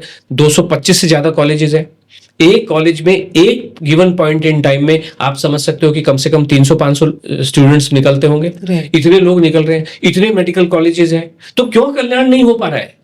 क्यों ये पॉपुलेशन बढ़ती चली जा रही है? आज जो मेरे पास एक स्टैटिस्टिक्स आई, 251 मिलियन इंडिया के जो एडल्ट्स हैं, बच्चों की छोड़ दीजिए, जो एडल्ट्स मतलब 18 साल से लोग, वो ओबीज हैं। ओबीज का मतलब जिनका जो बीएमआई है 25 प्लस है। ओवरवेट वालों की तो बात ही छोड़ दी, ये तो ओबेसिटी का, और उनमें 40 को कितने लोग क्रॉस कर रहे हैं। लेवल 1, ग्रेड 2, ग्रेड 3 के कितने हैं वो अलग बात हो जाती है, but this is the state of affairs. तो क्यों कोई ठीक नहीं कर पा रहा है और क्यों लोग परेशान है? सारे के सारे मेथड, हम वाटर फास्टिंग पे भी रहे जी, हमने गोलियां कैप्सूल भी खाए जी, हमने ये भी किया जी, बट कल्याण तो होता हुआ दिखाई नहीं दे रहा है। और जो भी मेथड है, धनिया का पानी आप कितने दिन तक पी सकते हो, और पी के क्या 7 दिन में बेनिफिट हो रहा है? तो हम सभी से हमारा ये कहना होता है, जो रूटीन अब तो मैंने आपको पूरा बता दिया, इस रूटीन को 7 दिन फॉलो करके देख लो। तो पूजा जी अभी डिस्कस कर लेते हैं जो इवनिंग स्नैक की हम बात कर रहे थे। आपने मुझसे सवाल पूछा, लेकिन ये अलग दिशा में चला गया, बट मैं वापस वहीं पे लेके आता हूँ। तो मैं हमेशा, हमारा ये कहना होता है कि जो हम काम कर रहे हैं, जो डिसिप्लिन में हम जीवन को लेके आ रहे हैं, ये आपके डाइजेस्टिव सिस्टम को स्ट्रांग करता है। और जब भी किसी जब मान लीजिए साइकिल का टायर जब पंक्चर पहले हम पंक्चर सुधारते हैं, उसके बाद में हम रेस ट्रैक पे जाते हैं, रेसिंग लगाते हैं। तो ये हमने पिट स्टॉप पे भी देखा है, चाहे वो F1 हो कि टाइम टू टाइम आपको बदल देना होता है, आप आगे चलते हैं। तो ठीक इसी तरीके से इस समय जिनका वजन बढ़ा हुआ है उनका डाइजेस्टिव सिस्टम कहीं ना कहीं एक बैक सीट लिए हुए है और वो ठीक से काम कर नहीं रहा है। जब इस रूटीन को जो मैंने अभी आपको बताया, जितने भी 5 जो मील बताए हैं, इस समय हमारी जो प्रोसेस हो रही है डाइजेस्टिव सिस्टम को स्ट्रॉन्ग करना होता है, यानी कि उसको डाइजेस्ट करना और फिर फाइनली उसको निकाल के बाहर करना, ये चीजें ज्यादा इंपॉर्टेंट है। खाना तो इंपॉर्टेंट है, बट तो जब शुरू में हम ये कर रहे हैं, तो जो मैंने इस समय आपको स्नैक्स बताए हैं, वो स्नैक जब आप लेंगे, जिसमें मूंगफली इंक्लूडेड है, चना हो सकता है, बॉइल्ड छोले जिसमें आप प्याज टमाटर ककड़ी वगैरह डाल के क्रिएटिवली बनाइए और खाइए, उबले हुए चने हैं, उबले हुए छोले हैं, मूंगफलियां हैं, इनको आप बनाइए। मखाना उसमें डेफिनेटली 7 दिन में 1 दिन आप ले सकते हैं। मखाना लोगों के जीवन में घुस गया है, इसमें न्यूट्रिशन वगैरह कुछ होता नहीं है, लेकिन इसको सुपर फूड के नाम में इसमें फास्फोरस है जी। देखिए, जो भी चीज धरती पे उगती नहीं है ना, उनमें न्यूट्रिशन सही मात्रा में हो नहीं सकता है, बिकॉज जो 5 एलिमेंट जिनसे शरीर बना है, पृथ्वी बनी है, जिनको फायर, अर्थ, वाटर, जितनी भी जो भी चीजें हैं, ये अर्थ में रह के वो सारी चीजें आती है। पानी में रह के वो वाटर एलिमेंट मिल जाता है, बाकी कुछ मिलता नहीं है। इसलिए सिंघाड़ा और इनका हमारा कहते हैं ठीक है, कभी कभार खा सकते हो, दैट इज ओके, बट इनसे न्यूट्रिशन मिलेगा ऐसा बिल्कुल भी नहीं है। ये सुपर फूड है ऐसा बिल्कुल भी नहीं है। तो हमने थोड़े दिन काम करके, कितने दिन काम करके, तो हमारा टाइम स्पेसिफिक 14 डेज अब आप इस मील प्लान को चलते हैं। 7 दिन तो मैं इसलिए कहता हूं, जो लोग टेस्ट कर रहे हैं, इस प्रोग्राम की सत्यता को जानना चाह रहे हैं कि कैसे काम करेगा, तो हम कह रहे हैं बॉस कुछ मत करो, आंख बंद करके 7 दिन तक जो मैंने मील प्लान बताया है, ड्यू वेरिएशन, आपने एक दिन ये दाल खाई, एक दिन वो दाल खाई, एक दिन ये फ्रूट खाया, वो तो 7 दिन तक आप इसको फॉलो कर लो। आपको पता चल जाएगा कि आप कौन से डायरेक्शन में जा रहे हो। ओके। और जब आपको स्नैक बदलना है, इवनिंग वाला स्नैक बदलने का मतलब क्या है, आपको क्या खाना है, समोसा खाना है, जरूर खाइए, कोई प्रॉब्लम नहीं है, but samosa is a higher level चीज। जैसे कि आपको साइकिल चलाने में कोई प्रॉब्लम नहीं है, जब आप लेकिन साइकिल से विश्व भ्रमण पे जाना चाह रहे हो, तो आपका खुद का स्ट्रेंथ, साइकिल का स्ट्रेंथ वो एक अलग लेवल पे होना चाहिए। तो समोसा उस वो अलग लेवल की चीज हो जाती है, और उसमें उसके लिए हमें सिस्टम को थोड़ा सा स्ट्रॉन्ग बनाना है। जो भी ये नॉर्मल खाना है, इस नॉर्मल खाना से जब आप डिविएट करते हो, क्या डिविएट करते हो, जब आप पास्ता, पिज्जा, हाका नूडल, पाव भाजी पे जब आप जाते हो, तो गिव योरसेल्फ 14 डेज। 14 डेज भगवान ने इतनी खूबसूरत मशीन बनाई है, 14 डेज में ये कंप्लीटली रिपेयर हो जाती है। 14 डेज के बाद में आप धीरे धीरे इंट्रोड्यूस कर दीजिए। इट डज नॉट मीन कि सुबह से लेकर रात तक समोसे खा रहे हो। मैंने आपसे ये भी कहा 80% of your time should be good. तो अगर 80% ऑफ योर टाइम, जो आपने क्या कहा, क्लीन ईटिंग, हेल्दी ईटिंग और कुछ भी नहीं होता है, दाल चावल रोटी सब्जी। जो लोग नॉनवेज खाते हैं, एग फिश चिकन में कोई प्रॉब्लम नहीं है, दैट इज द नॉर्मल मील। तो वो मैंने नाम भले ना लिया हो, बट उसका मतलब यही होता है। लेकिन ये बाकी जितनी भी सारी चीजें होती हैं, ये आप अगर 24 घंटे ये रहेगा, एक दिन आप खा सकते हो। मान लीजिए एक दिन ऐसा आया कि सुबह से लेके फुल डे आपका मौज मस्ती वाला दिन है, तो उस दिन आप कर सकते हो। बट देन मैंने आपसे क्या कहा कि आपके डेली टारगेट नहीं तो वीकली टारगेट। डेली टारगेट आपने एक दिन का डेली टारगेट 2 दिन तहस तहस कर दिया, कोई प्रॉब्लम नहीं है, but are you okay rest of the 5 days? दिन आपने एक दिन इवनिंग तहस तहस कर दी कि आज रात को तो बॉस इंडल्जेंस करना है, हमको ये भी लेना है और ये भी लेना है, वो सारी बातें हैं, लेकिन क्या your 80% of your day has been absolutely fine? That's not a problem. Perfect. जीवन आपके नॉर्मल चीज से हटने का नाम ही तो मजा है, और वो मजे के लिए तो जीवन है। तो क्यों नहीं आपको पीना है, क्यों नहीं पीना है, जरूर लेना है, आनंद लेना है, लेकिन सब चीजों को एक प्रॉपर पर्सपेक्टिव में रखते हुए, पर्सपेक्टिव में। और जैसे आपने कहा कि अपनी बॉडी, अपना डाइजेस्टिव सिस्टम स्ट्रॉन्ग बनाने के बाद आप ये सारी चीजें कर सकते हैं। 14 दिन के बाद अगर आप इस रूटीन पे चल रहे हो, give yourself 7 days to test it, बिल्कुल, give yourself 14 days to repair it, and 15 days के बाद में you experiment all by yourself. Experimentation का हम भी तो एक्सपेरिमेंट कर करके यहाँ तक पहुंचे ना, तो एवरीबॉडी कैन डू दैट। हर व्यक्ति एकलव्य बन सकता है, बनना ही चाहिए। अदरवाइज हम अवेलेबल है, जो हमारा 90 डेज का पेड प्रोग्राम होता है, वहां पे हर महीने की 1 तारीख को शुरू होता है, आप आइए उसको ज्वाइन कीजिए, कहां प्रॉब्लम है। एक चीज इसमें और रह गई, जब हम टेस्ट करने की बात कर रहे हैं, टेस्ट करने का मतलब ये होता है कि आपको अपने आप को मॉनिटर भी करना होता है, मैं जा कहां रही हूं या जा कहां रहा हूं। तो कैसे पता चलेगा?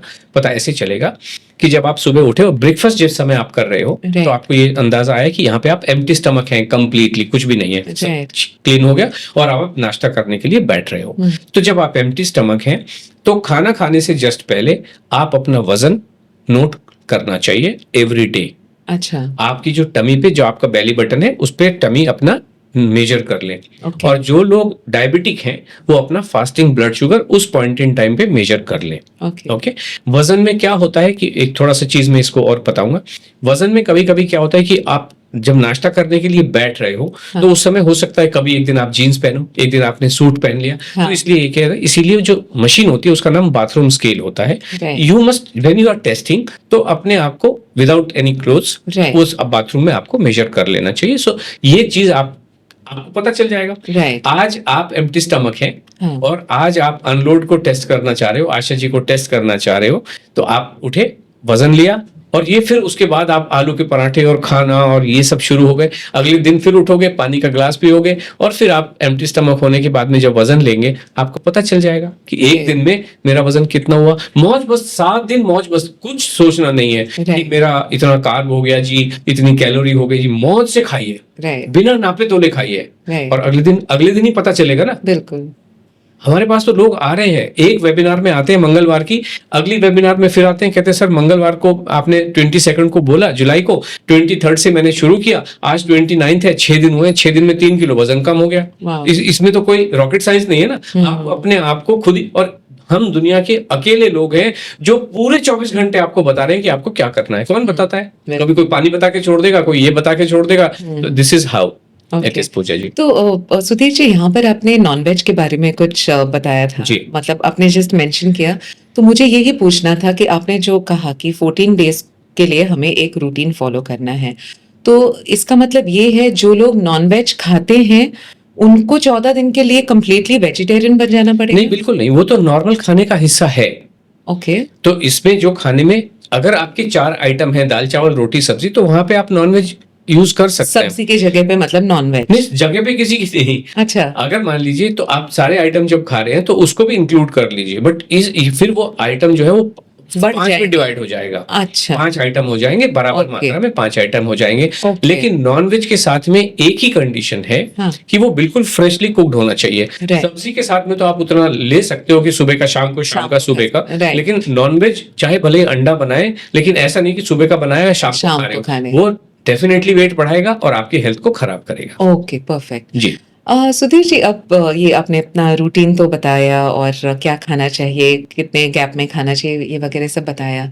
अब आते हैं कुछ प्रॉब्लम्स जो हम लोगों को, कुछ इश्यूज होते हैं, जैसे खास करके लेडीज को 45 के बाद हार्मोनल इम्बैलेंस वगैरह सारे इश्यूज होते हैं, तो उनके लिए भी बस यही एक स्टैंडर्ड डाइट है या कह सकते हैं एक लाइफस्टाइल है कि उन हार्मोनल इश्यूज को एड्रेस करने के लिए उन्हें कुछ अलग चीजें लेनी होती हैं?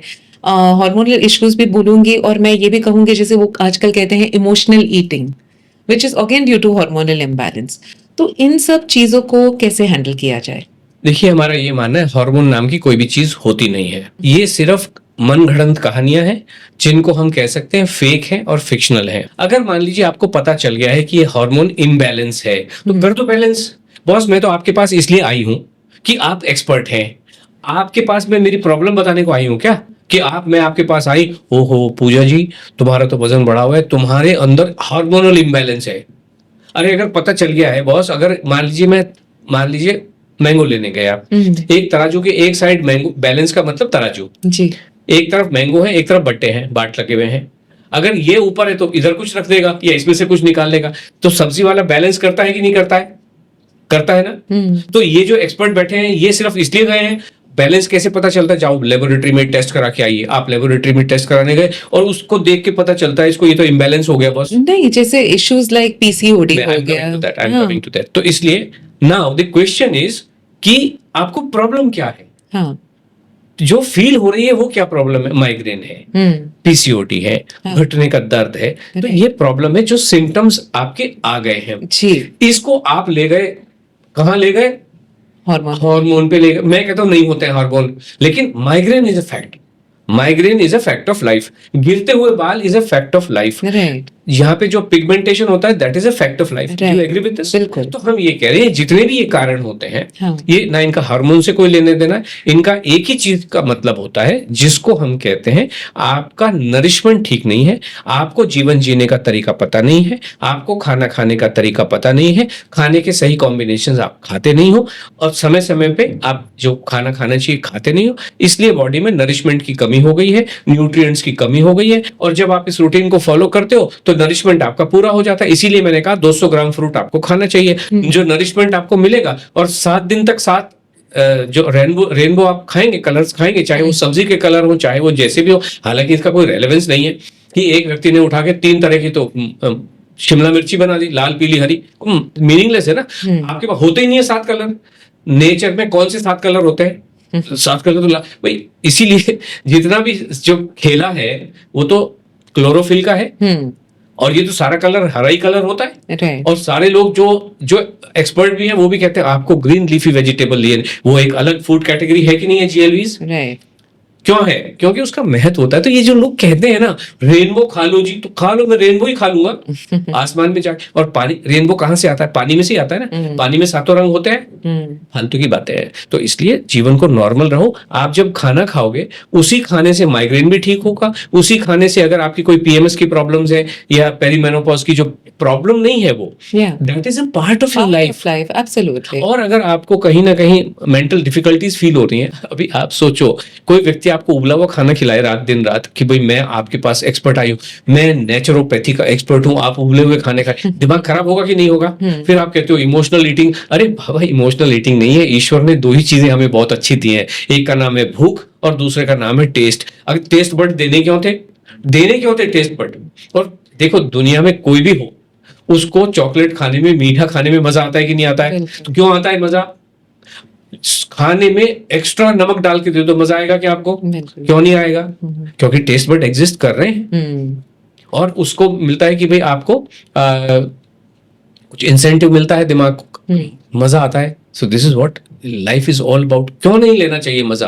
और इम्बैलेंस वैम्बैलेंस कुछ नहीं होता जब आप इस रूटीन को फॉलो करते हो। कोई भी इम्बैलेंस होने दो, जिनको डिप्रेशन भी है ना, जो 20-20 साल से दिमाग खराब की दवाइयां खाते हो, तो ठीक कितने दिन लगते हैं? हम तो देखो 90 दिन से ज्यादा का प्रोग्राम चलाते नहीं है, और जो भी हम एडवाइस देते हैं कि बस जो आपका कल्याण होना होता है ना 90 दिन में होता है। और 90 दिन किस लिए?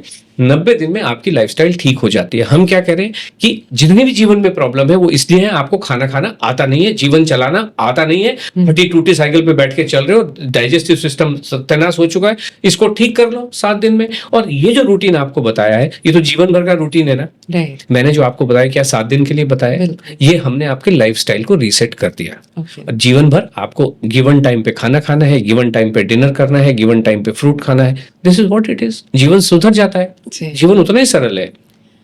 तो इस रूटीन में आपने एक चीज के बारे में नहीं बताया जो मैं पूछना चाहती हूँ, खास करके हम इंडियंस के, तो हम अपने घरों में देखते ही हैं, सुबह की शुरुआत होती है चाय से।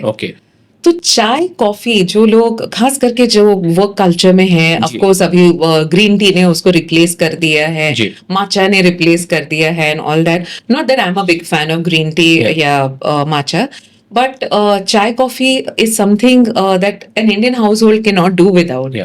तो चाय कॉफी को मतलब आप क्या समझते? और नेचुरोपैथ्स बोलेंगे कि चाय कॉफी तो जहर है और वो तो आपको पीना ही नहीं चाहिए, टॉक्सिन्स बढ़ जाते हैं, आपका सोने का पूरा रूटीन खराब कर देते हैं एंड ऑल ऑफ दैट।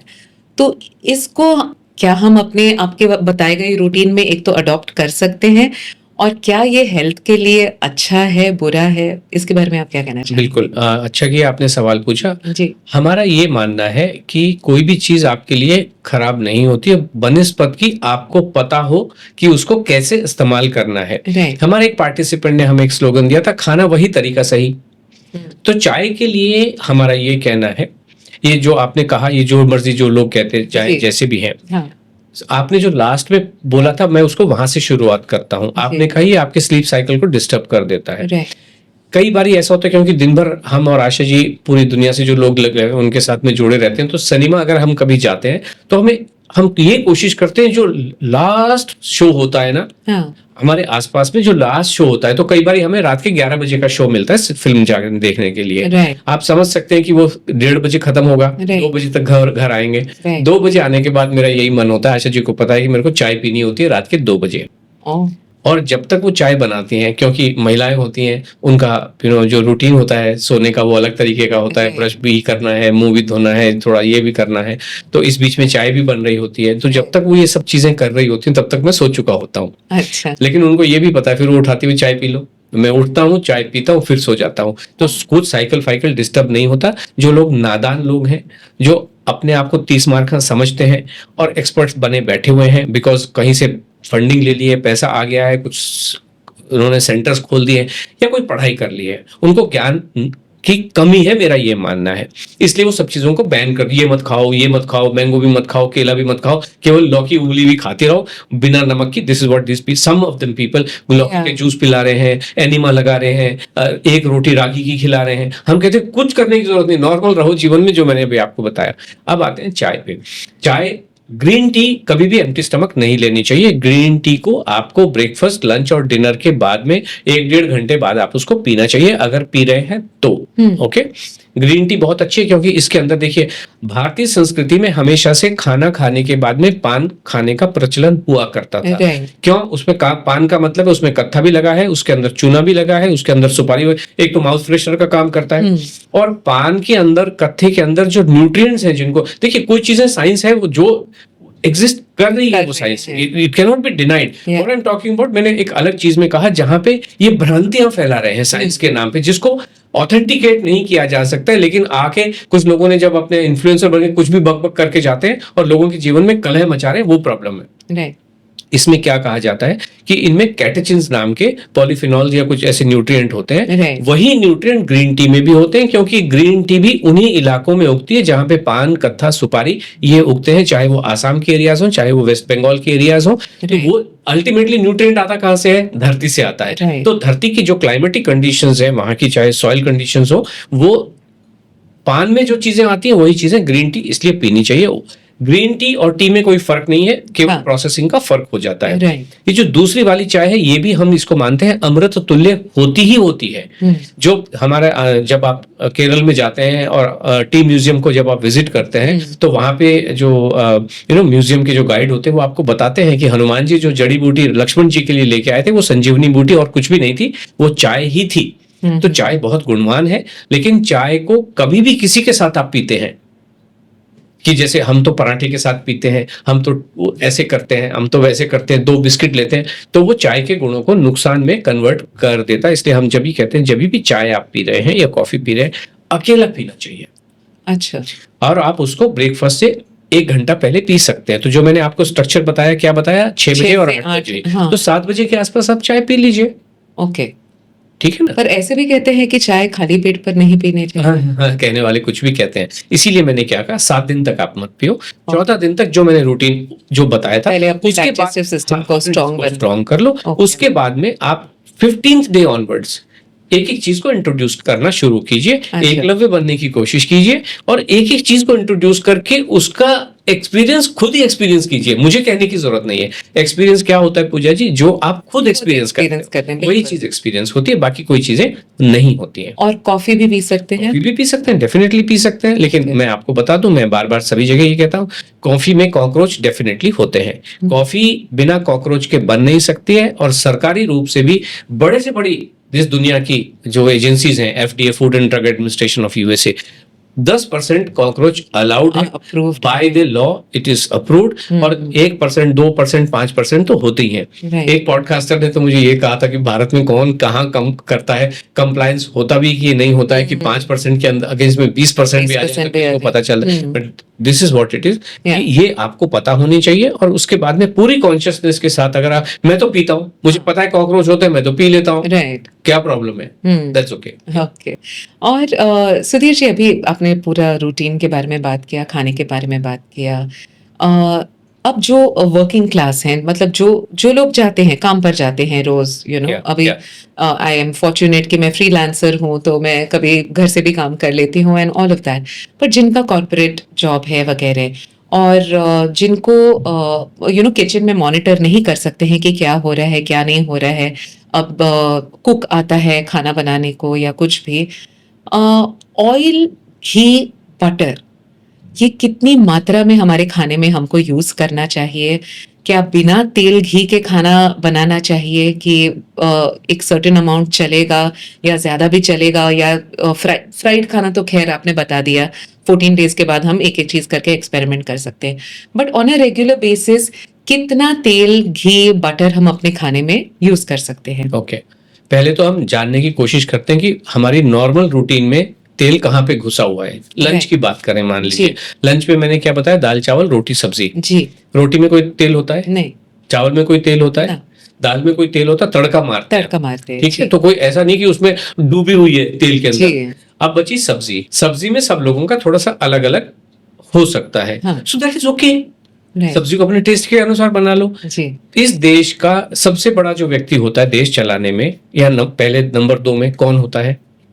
प्रधानमंत्री। जी। और अगर प्रधानमंत्री तक अगर कोई समस्या पहुंची है, इसका मतलब वो कोई बहुत ही गंभीर और गहन समस्या है। और प्रधानमंत्री जी के मुंह से जब कोई बात निकलती है, इसका मतलब न केवल उनके पास इनपुट आया, बल्कि उन्होंने उसको प्रोसेस भी किया और प्रोसेस करने में सलाह भी की, और उसके बाद उनके वक्तव्य जारी होते हैं। आज प्रधानमंत्री जी ने ये कंप्लीटली कहा है और कह रहे हैं, अलग अलग रेडियो चैनल के माध्यम से, जितने भी संचार माध्यम है सबसे कह रहे हैं कि हम सबको तेल की मात्रा 10% कम करनी चाहिए। इसका मतलब कहीं ना कहीं जहन में ये घुसा हुआ है कि oil is not really great for health, तो 10% कम करना चाहिए। लेकिन मान लीजिए किसी का है ही 0, तो क्या करेगा? बट उनका कहने का मतलब है कि this is a cause of concern, इसको कम करना चाहिए। नाउ द क्वेश्चन इज, कम करना इज ओके, बट टेस्ट भी एक चीज होती है। तो कहने का मतलब ये कि तेल आपको पूरे कॉन्शियसली इस्तेमाल करना चाहिए। बिल्कुल। हर दिन आप डूबे हुए ये भटूरे खाएंगे तो दैट कैन, बट मैंने आपसे क्या कहा कि अगर आपने 80% of your time if you are utilized it healthy eating, बढ़िया ईटिंग में, तो 20% मजा तो देखो भटूरे खाने में ही है। राइट। रोटी में भी है, बट भटूरे में आनंद तो आता है। बट ठीक है, आप 80% अगर कर रहे हैं तो 20% में कोई प्रॉब्लम नहीं है ना। प्रॉब्लम कहाँ पे आ जाती है? अब धतूरे का तेल तो आप इस्तेमाल करते नहीं है, तो हमारा ये कहना है, जब आप तेल इस्तेमाल कर रहे हो तो जो पारंपरिक ऑयल सीड ईश्वर ने दिए हैं ना आपको, उन ऑयल सीड से जो तेल निकलता है वो इस्तेमाल आपको करना चाहिए। सरसों का, मूंगफली का, तिल का और नारियल का। अंग्रेजों तो भूखे नंगे लोग थे, उनके पास कुछ होता नहीं था, इसलिए वो फल में से तेल निकाल के लेके आ गए, कॉटन सीड में से तेल निकाल के लेके आ गए, चावल में से राइस ब्रान ऑयल निकाल के लेके आ गए, और पाम एक फ्रूट है, उसके बीज में से भी तेल निकाल दिया, उसके पल्प में से भी तेल निकाल। ये सब चीजें गलत होती हैं। हमारा पर्पस क्या होता है तेल का कि भाई हम किसी चीज को फ्राई कर ले। तो ये जो 4 तेल है, और प्रोसेस ना हो तो ज्यादा, कि आपने बीज लिया, सरसों लिया, उसको पीसा और जो तेल निकला उसको इस्तेमाल कर लो। दिस इज अब ये कहते हैं इसमें पूफा है जी, इसमें मूफा है जी, इसमें फूफा है जी। रहने दो, वो फूफा के साथ ही इस्तेमाल कर लो, जैसा है वही तेल ठीक है। हम कौन सा तेल को कटोरे भर भर के पी रहे हैं? बिल्कुल ठीक है। जहां तक सवाल है नमक वगैरह का, ऐसी कौन सा बंदा कोई इस्तेमाल कर, बिल्कुल। ICMR की एक रिसर्च रिपोर्ट है जो भारतीयों के लिए बनाई है, डाइटरी गाइडलाइंस फॉर इंडियंस। उन्होंने क्लियरली कहा है कि एक व्यक्ति को 27 gram of oil per day they can use, 25 grams of sugar every day they can use. So this is scientific study exist कर रही है। और वो डाइटरी गाइडलाइंस क्यों है? क्योंकि नेशनल फैमिली सर्वे, हेल्थ सर्वे ने ये कहा कि 53 या 56% भारतीय इसलिए बीमार है क्योंकि उनका खान पान ठीक नहीं है। उस खान पान को ठीक करने की गाइडलाइंस उन्होंने जारी की हैं, जिसमें उन्होंने कहा है कि आपको इतना तेल और इतना चीनी आप इस्तेमाल कर सकते हैं। तो this is research from the highest health body of this country, ICMR, NIA, national institute of nutrition की रिपोर्ट एग्जिस्ट कर रही है। सो this is how it is. तो घी भी चलता है। अब घी की बात करें, घी जब हम देखते हैं कि हाइड्रोजनेटेड तो प्रोसेस हो गया, वो तो ठीक नहीं है। अब देसी घी की हम बात करें, देसी घी एक एनिमल फैट होता है जो 2 तरीके से बनता है। एक तो कमर्शियल बनता है कि आपने दूध को लिया, उसको न जाने क्या सेंट्रीफ्यूज में डाला, इधर डाला उधर डाला, क्या कुछ केमिकल मिलाए और डब्बे में बंद करके कि XYZ प्योर घी, काऊ घी, देसी घी। ये चीज ठीक नहीं होती है, क्योंकि फाइनली प्रोसेस्ड है, बिल्कुल भी इस्तेमाल करनी नहीं चाहिए। ओके।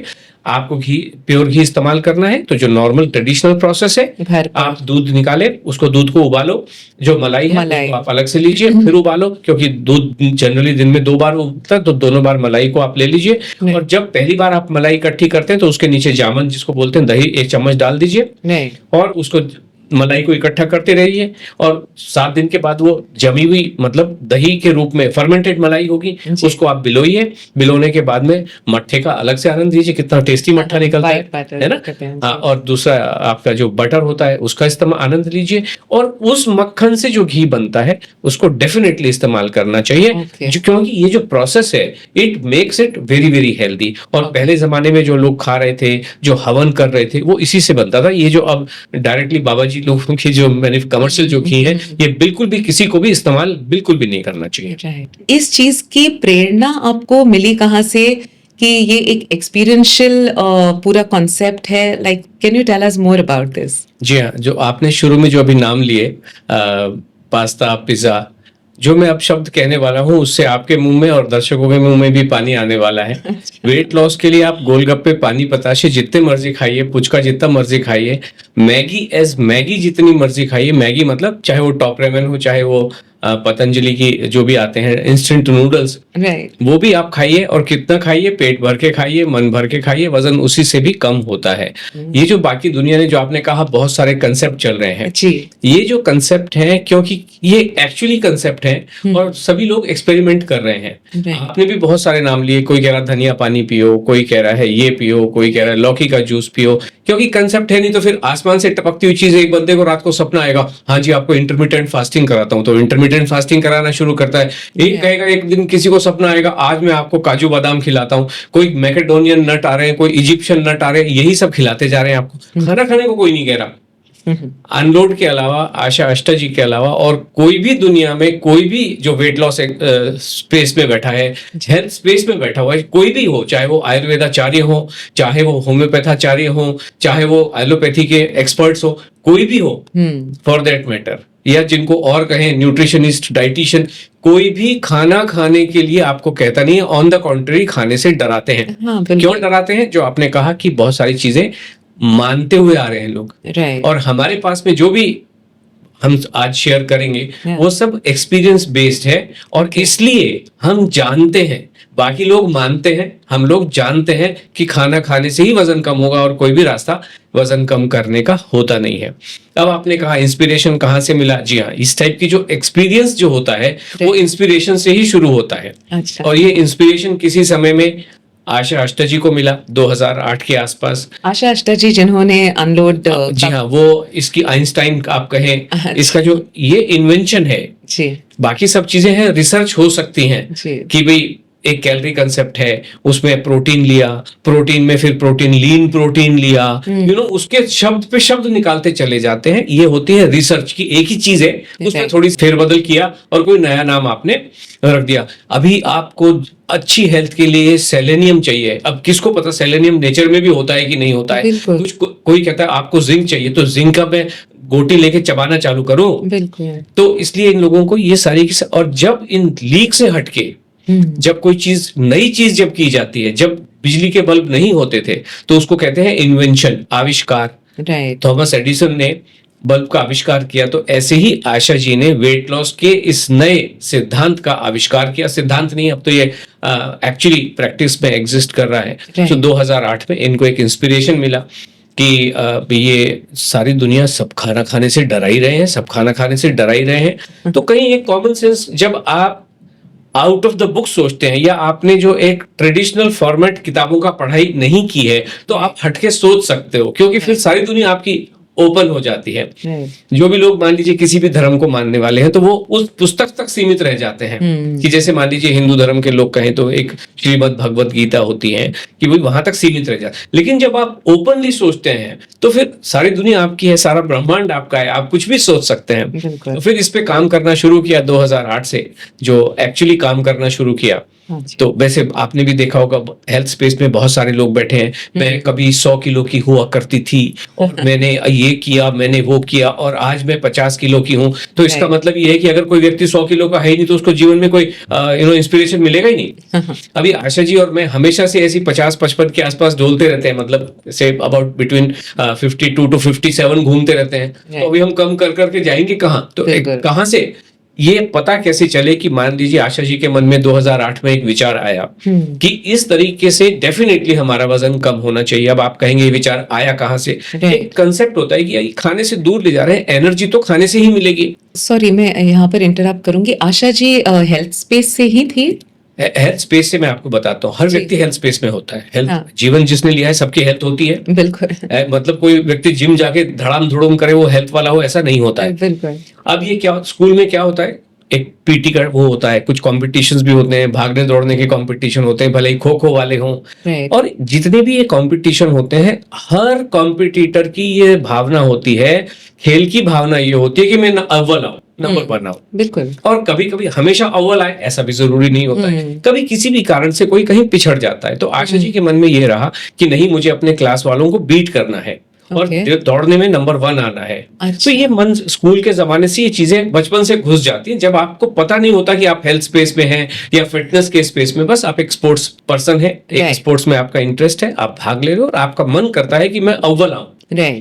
अब अव्वल आऊं, और कभी कभी ऐसा भी होता है कि आप पिछड़ गए, तो नहीं, मुझे इसको हराना है या नंबर 1 आना है, तो क्या करें? क्या करें का मतलब ये होता है कि मुझे एनर्जी चाहिए। तो एनर्जी कहाँ से आएगी? तो बचपन में जो एक धारणा होती है, 2 चीजें जनरली होती हैं, खाना तो एक अलग बात है, बट स्पेसिफिक एनर्जी के लिए भाई या तो आपको दूध चाहिए या तो अंडे चाहिए। अब ये ऐसे परिवार से थी जहाँ पे अंडों का घर में संभव नहीं हो पाता था प्रवेश, तो कहीं से खुद खाना। लेकिन एक बात जरूर है कि मन में ये बात तो जरूर थी, कहीं ना कहीं सबकॉन्शियस माइंड में बचपन से घुसा हुआ था कि एनर्जी अगर चाहिए, अव्वल आना है, तो उसके लिए एनर्जी चाहिए, और एनर्जी के लिए आपको खाना तो खाना होगा, पौष्टिक आहार जिसे खाना तो खाना होगा।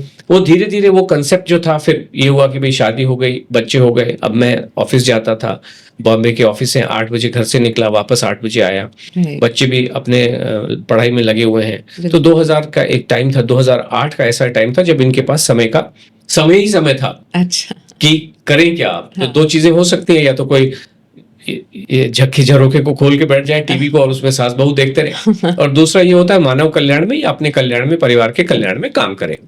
तो इनका यही था, क्योंकि इनको फिटनेस था, तो उनको लग रहा था ये तो कुछ गड़बड़ है। तो किताबें, फिर क्या होता है कि भाई किताबें पढ़ी, तो बहुत सारी किताबें इन्होंने लेके आए, उनकी अध्ययन किया, एक से एक किताबें ढूंढ के लेके आते थे। वो जमाना वहां पे था जहाँ पे ऑनलाइन चीजें बहुत ज्यादा प्रिवेलेंट हुआ नहीं करती थी उस समय, बहुत लो लेवल पे या स्टार्टिंग लेवल पे था।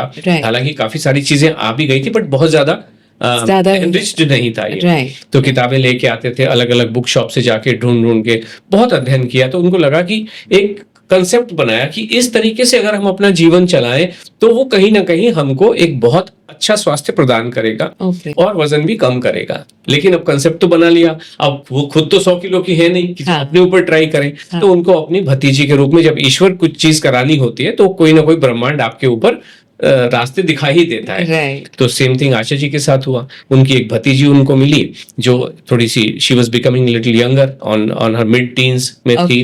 वेट थोड़ा सा ये था, कॉन्शियस हो ही जाते हैं बच्चे लोग आज के जमाने में। तो उन्होंने बुआ से संपर्क साधा कि बुआ मुझे कुछ कम करना है। तो उन्होंने कहा अरे ये तो नेकी और पूछ इधर में ये कंसेप्ट डेवलप किया और इधर से मेरे पास ईश्वर ने ये भेज दिया बच्चे के रूप में। तो इन तीनों चारों ने, मतलब उनके भाई ने, भाभी ने, इस बच्चे ने और आशा जी ने मिलके इसके ऊपर में कि इस पे हम काम करेंगे। खाना खाना होगा बहुत सारा। खाना खाना होगा मतलब माता जी को बनाना होगा, इनकी आशा जी की भाभी को बनाना होगा। उन्होंने कहा नहीं, सब करेंगे जो भी करना होगा। तो इस तरीके से ये इनकी जो यात्रा की शुरुआत हुई और उस बच्चे ने 9 महीने में 26 किलो अपना वजन कम किया। तो जैसे ये जब जर्नी शुरू हुई तो 15-20 दिन, 1 महीने में पता चलना शुरू हो गया कि खाना खाने वाला जो कंसेप्ट है, पराठे खाने का जो कंसेप्ट है, पास्ता पिज्जा खा के वेट लॉस करने का जो कंसेप्ट है, it is actually working, trouble free working. और अपने टेस्ट के अनुसार खाना खाने में आप सोचिए मानसिक प्रसन्नता कितनी होगी। तो आपको मानसिक रूप से बहुत अच्छा लगता है and that translates into a physical health also. तो वो हुआ। तो उस बच्चे के साथ जब काम कर रहे थे तो जब पता चला कि ये कंसेप्ट हो गया तो फिर सोसाइटी में, या जैसे बॉम्बे में तो सोसाइटी में बहुत सारे लोग होते हैं, फ्रेंड्स होते हैं और कुछ ऐसे भी फ्रेंड्स होते हैं जिनको वेट लॉस करने की, अच्छी सेहत पाने की आवश्यकता भी होती है। किसी की कमर खराब है, किसी के घुटने खराब है, तो फिर यही कहा कि नहीं, खाना खा के देखिए। बाकी सब लोग डराते हैं खाना मत खाइए, इन्होंने जब कहा। लेकिन कुछ फ्रेंड्स ऐसे होते हैं जो आपके ऊपर ट्रस्ट रखते हैं कि जो आशा जी कह रही हैं वो ठीक ही है, उन्होंने फॉलो करना है। तो 1 का कम हुआ, 2 का कम हुआ, 3 का कम हुआ, फिर धीरे धीरे वर्ड ऑफ माउथ से इंडिविजुअल लेवल में ये बढ़ता चला गया। 2016 में जब ये इंडिविजुअल लेवल पे काफी सारे लोगों का हो गया, सो 2016 में इसको पब्लिकली अनाउंस किया गया कि अभी this is Asha ji has arrived, Unload has arrived, so why not to join this program? तो इस तरीके से ये यात्रा शुरू हुई। 2016 में जब पहला प्रोग्राम जो शुरू हुआ वो एक अलग फॉर्मेट में किया था, लोगों को लुभाने के लिए भी किया था। कहा कि हम एक फैशन शो का आयोजन करेंगे। तो अब किसके मन में इच्छा नहीं होती रैंप वॉक करने के लिए, तो उसके लिए पर्सनालिटी डेवलपमेंट के कोर्स, उसमें जो लेक्चर्स थे वो भी ऑर्गेनाइज किए गए, सॉफ्ट स्किल के भी कुछ कोर्सेज किए गए। तो 3 महीने की वो एक यात्रा चली। Finally it culminated into a fashion show. It was a ramp walk और अ बिग ऑडिटोरियम। काफी समाज के लोग, क्योंकि पैसे तो होते नहीं थे, काफी लोगों ने सहायता किया और इस तरीके से ये प्रोग्राम, सबसे पहला जो प्रोग्राम था वो लॉन्च हुआ, उसमें रिजल्ट मिले। फिर it was given under a different garb कि भाई आप फैशन शो में आ रहे हैं। फाइनली जो उसके बाद जब ये सक्सेस हो गई, सारी चीजें, लोगों को लगा हाँ इसमें कल्याण हो रहा है, वेट लॉस हो रहा है, मजे आ रहे हैं, तो फिर ये एक एज अ वेट लॉस का प्रोग्राम सबसे पहले 2017 में अनाउंस किया गया। इस पहले वाले प्रोग्राम में 104 पार्टिसिपेंट्स, विमेन पार्टिसिपेंट्स थे। और जब ये वेट लॉस का एक्चुअल पहला प्रोग्राम जब लॉन्च हुआ, उसमें 225 विमेन दे पार्टिसिपेट, बिकॉज सब एक दूसरे को देख रहे हैं ना, अरे इतना वजन कम हो गया, क्या हुआ, बोले आशा जी के पास गए। तो इस तरीके से ये ग्रुप में ये प्रोग्राम हमारा शुरू हुआ, जिसमें आशा जी लेक्चर्स लेती थी, सब लोगों को खाना खाने का तरीका बताते थे, रूटीन कैसा रहना चाहिए, क्या कैसे खाएंगे, और मॉनिटरिंग होती थी। हर समय समय पे इनके वजन लिए जाते थे, टमी के मेजरमेंट लिए जाते थे। और फिर हमने इसको इंट्रोड्यूस किया एक्चुअली एज ए कॉम्पिटिशन, क्योंकि जब 200 लोग पार्टिसिपेट कर रहे हैं तो कॉम्पिटिशन भी करते हैं कि भाई कौन ज्यादा अच्छे से समझ रहा है और एग्जीक्यूट कर रहा है जो भी बताया जा रहा है, और giving better result for themselves, हमारे लिए नहीं, अपने लिए कौन अच्छा रिजल्ट दे रहा है। तो इसको एक कंपटीशन का फॉर्मेट दिया गया। 2020 में ये जो प्रोग्राम था ये ऑनलाइन चला गया। अच्छा, because of Covid actually Covid की वजह से तो यस, बट हुआ क्या कि जब कोविड, जिस दिन मोदी जी ने अनाउंस किया कि आज से लॉकडाउन है या कल से लॉकडाउन है, तो हमारा एक program already it was in the middle of the process. थोड़ा सा 15 डेज, आई थिंक 15 या 20 डेज उसके बाकी रह गए थे। तो हमें लगा कि ये लॉकडाउन अब खुलेगा कि तब खुलेगा, बट वो खुलते खुलते समय लग गया। तो हमें भी लगा कि नहीं, ये जो प्रोग्राम है, जो कमिटेड लोग हैं, इनको हमें ऑनलाइन लेके इनकी जो मॉनिटरिंग है। और एक बार जब हम ऑनलाइन गए ना पूजा जी, तो उसके बाद तो फिर बॉम्बे क्या, दिल्ली क्या, तो वर्ल्ड जो है वो सारा मुट्ठी में आ गया। And this is how the journey started. और आज हमारे 90 डेज फॉर्मेट के इस समय हमारा 41st प्रोग्राम शुरू हो जाएगा। 40 प्रोग्राम हमारे पूरे हो चुके हैं। क्या बात है जी, ब्रिलियंट। तो आपका बोलने का मतलब है, वो आप जिस वो फैशन शो के बारे में बात कर रहे थे, which was one of the first unique concepts started by all, तो आप कह रहे हैं कि उस 3 महीने के ट्रेनिंग के दौरान लेडीज ने एक्सपीरियंस, वेट लॉस एक्सपीरियंस किया, एंड फिर उन्हें एक प्रोत्साहन मिला कि मुझे इस पाथ पर जाना है। करेक्ट। हमें भी उससे क्लैरिटी तो पहले से ही आ चुकी थी, लेकिन इतने सारे लोगों को एक साथ हैंडल कर पाना और उनके रिजल्ट जब एक दूसरे ने देखे, तो उसके बाद में फिर देयर इज नो स्टॉपिंग। तो एक वो कन्विक्शन फिर बन जाता है। बिल्कुल। तो सुधीर जी, आपके इनिशिएटिव का नाम है अनलोड, बट मैं कहूंगी कि मेरे लिए आज ये इंफॉर्मेशन ओवरलोड था, क्योंकि आपने इतने सारे जो कॉन्सेप्ट्स बोलेंगे या जो बोलेंगे, अब इसे एक्सपेरिमेंट तो करना पड़ेगा, मैं बहुत एक्साइटेड हूँ इसे एक्सपेरिमेंट करने के लिए। तो जो आपने कुछ मिथ जो कहते हैं हम लोग, उसको डिबंक किया है। मैं खुद से भी ये करना चाहूंगी और मैं हमारे दर्शकों को भी मैं कहूंगी कि 14 डेज का ये चैलेंज जरूर एक्सपेरिमेंट करिए। जैसे सुधीर जी ने कहा कि आप अपनी जिंदगी के एकलव्य जरूर बनिए और एक्सपेरिमेंट करिए कि कैसे ये रूटीन, ये न्यू लाइफस्टाइल आपको हेल्प कर रहा है।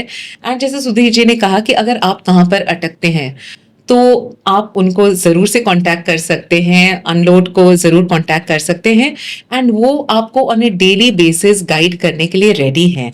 So to take up their 90 days challenge, you can always feel free to contact them. Sudhir ji, it was a very very informative interaction with you. जैसे मैंने कहा कि बहुत सारी नई चीजें आपके साथ पता चली मुझे, हालांकि न्यूट्रिशन के बैकग्राउंड से हूँ, बट बहुत सारी ऐसी चीजें मुझे सोचने पर मजबूर कर रही हैं अभी कि किस चीज पर किसको किस खाने को कितना इम्पोर्टेंस देना है, और क्या हम सारा समय इसी जद्दोजहद में हमें रहना चाहिए कि बस एक सिंपल लाइफस्टाइल जो हमारे इतने सदियों से हम फॉलो कर रहे हैं उसे फॉलो करना चाहिए। तो मैं जरूर ये 14 दिन का चैलेंज लेना चाहूंगी और एक्सपेरिमेंट करूंगी, और आपको जरूर कांटेक्ट करके बताऊंगी कि कैसे रहा मेरे ये 14 थैंक यू सो मच पूजा जी, पहले तो मुझे इस शो पे इनवाइट करने के लिए, अपने पॉडकास्ट पे इनवाइट करने के लिए, और बहुत अच्छे मीनिंगफुल सवाल पूछने के लिए। मैं आपको ये भी बता दूं कि हम सारे कंफ्यूजन्स को दूर करके बड़ा सिंपल सा लाइफस्टाइल बता देने की कोशिश करते हैं। हम ओवरलोड नहीं कर रहे, हम तो जो इंफॉर्मेशन ओवरलोड है उसमें सबसे आपको मुक्त करने की कोशिश कर रहे हैं। एक चलते चलते मैं एक बात और बता देना चाहूंगा कि इसमें जब हमने कहा होलिस्टिक हेल्थ आपकी ठीक होती है, होलिस्टिक हेल्थ का मतलब होता है कि हर व्यक्ति की सेक्सुअल लाइफ भी इसमें बहुत अच्छी हो जाती है, बहुत खूबसूरत हो जाती है। तो इन्हीं फाइनल वर्ड्स के साथ मैं आपका बहुत बहुत धन्यवाद Pooja ji. Thank you so much. Thank you so much Sudhir ji, thank you.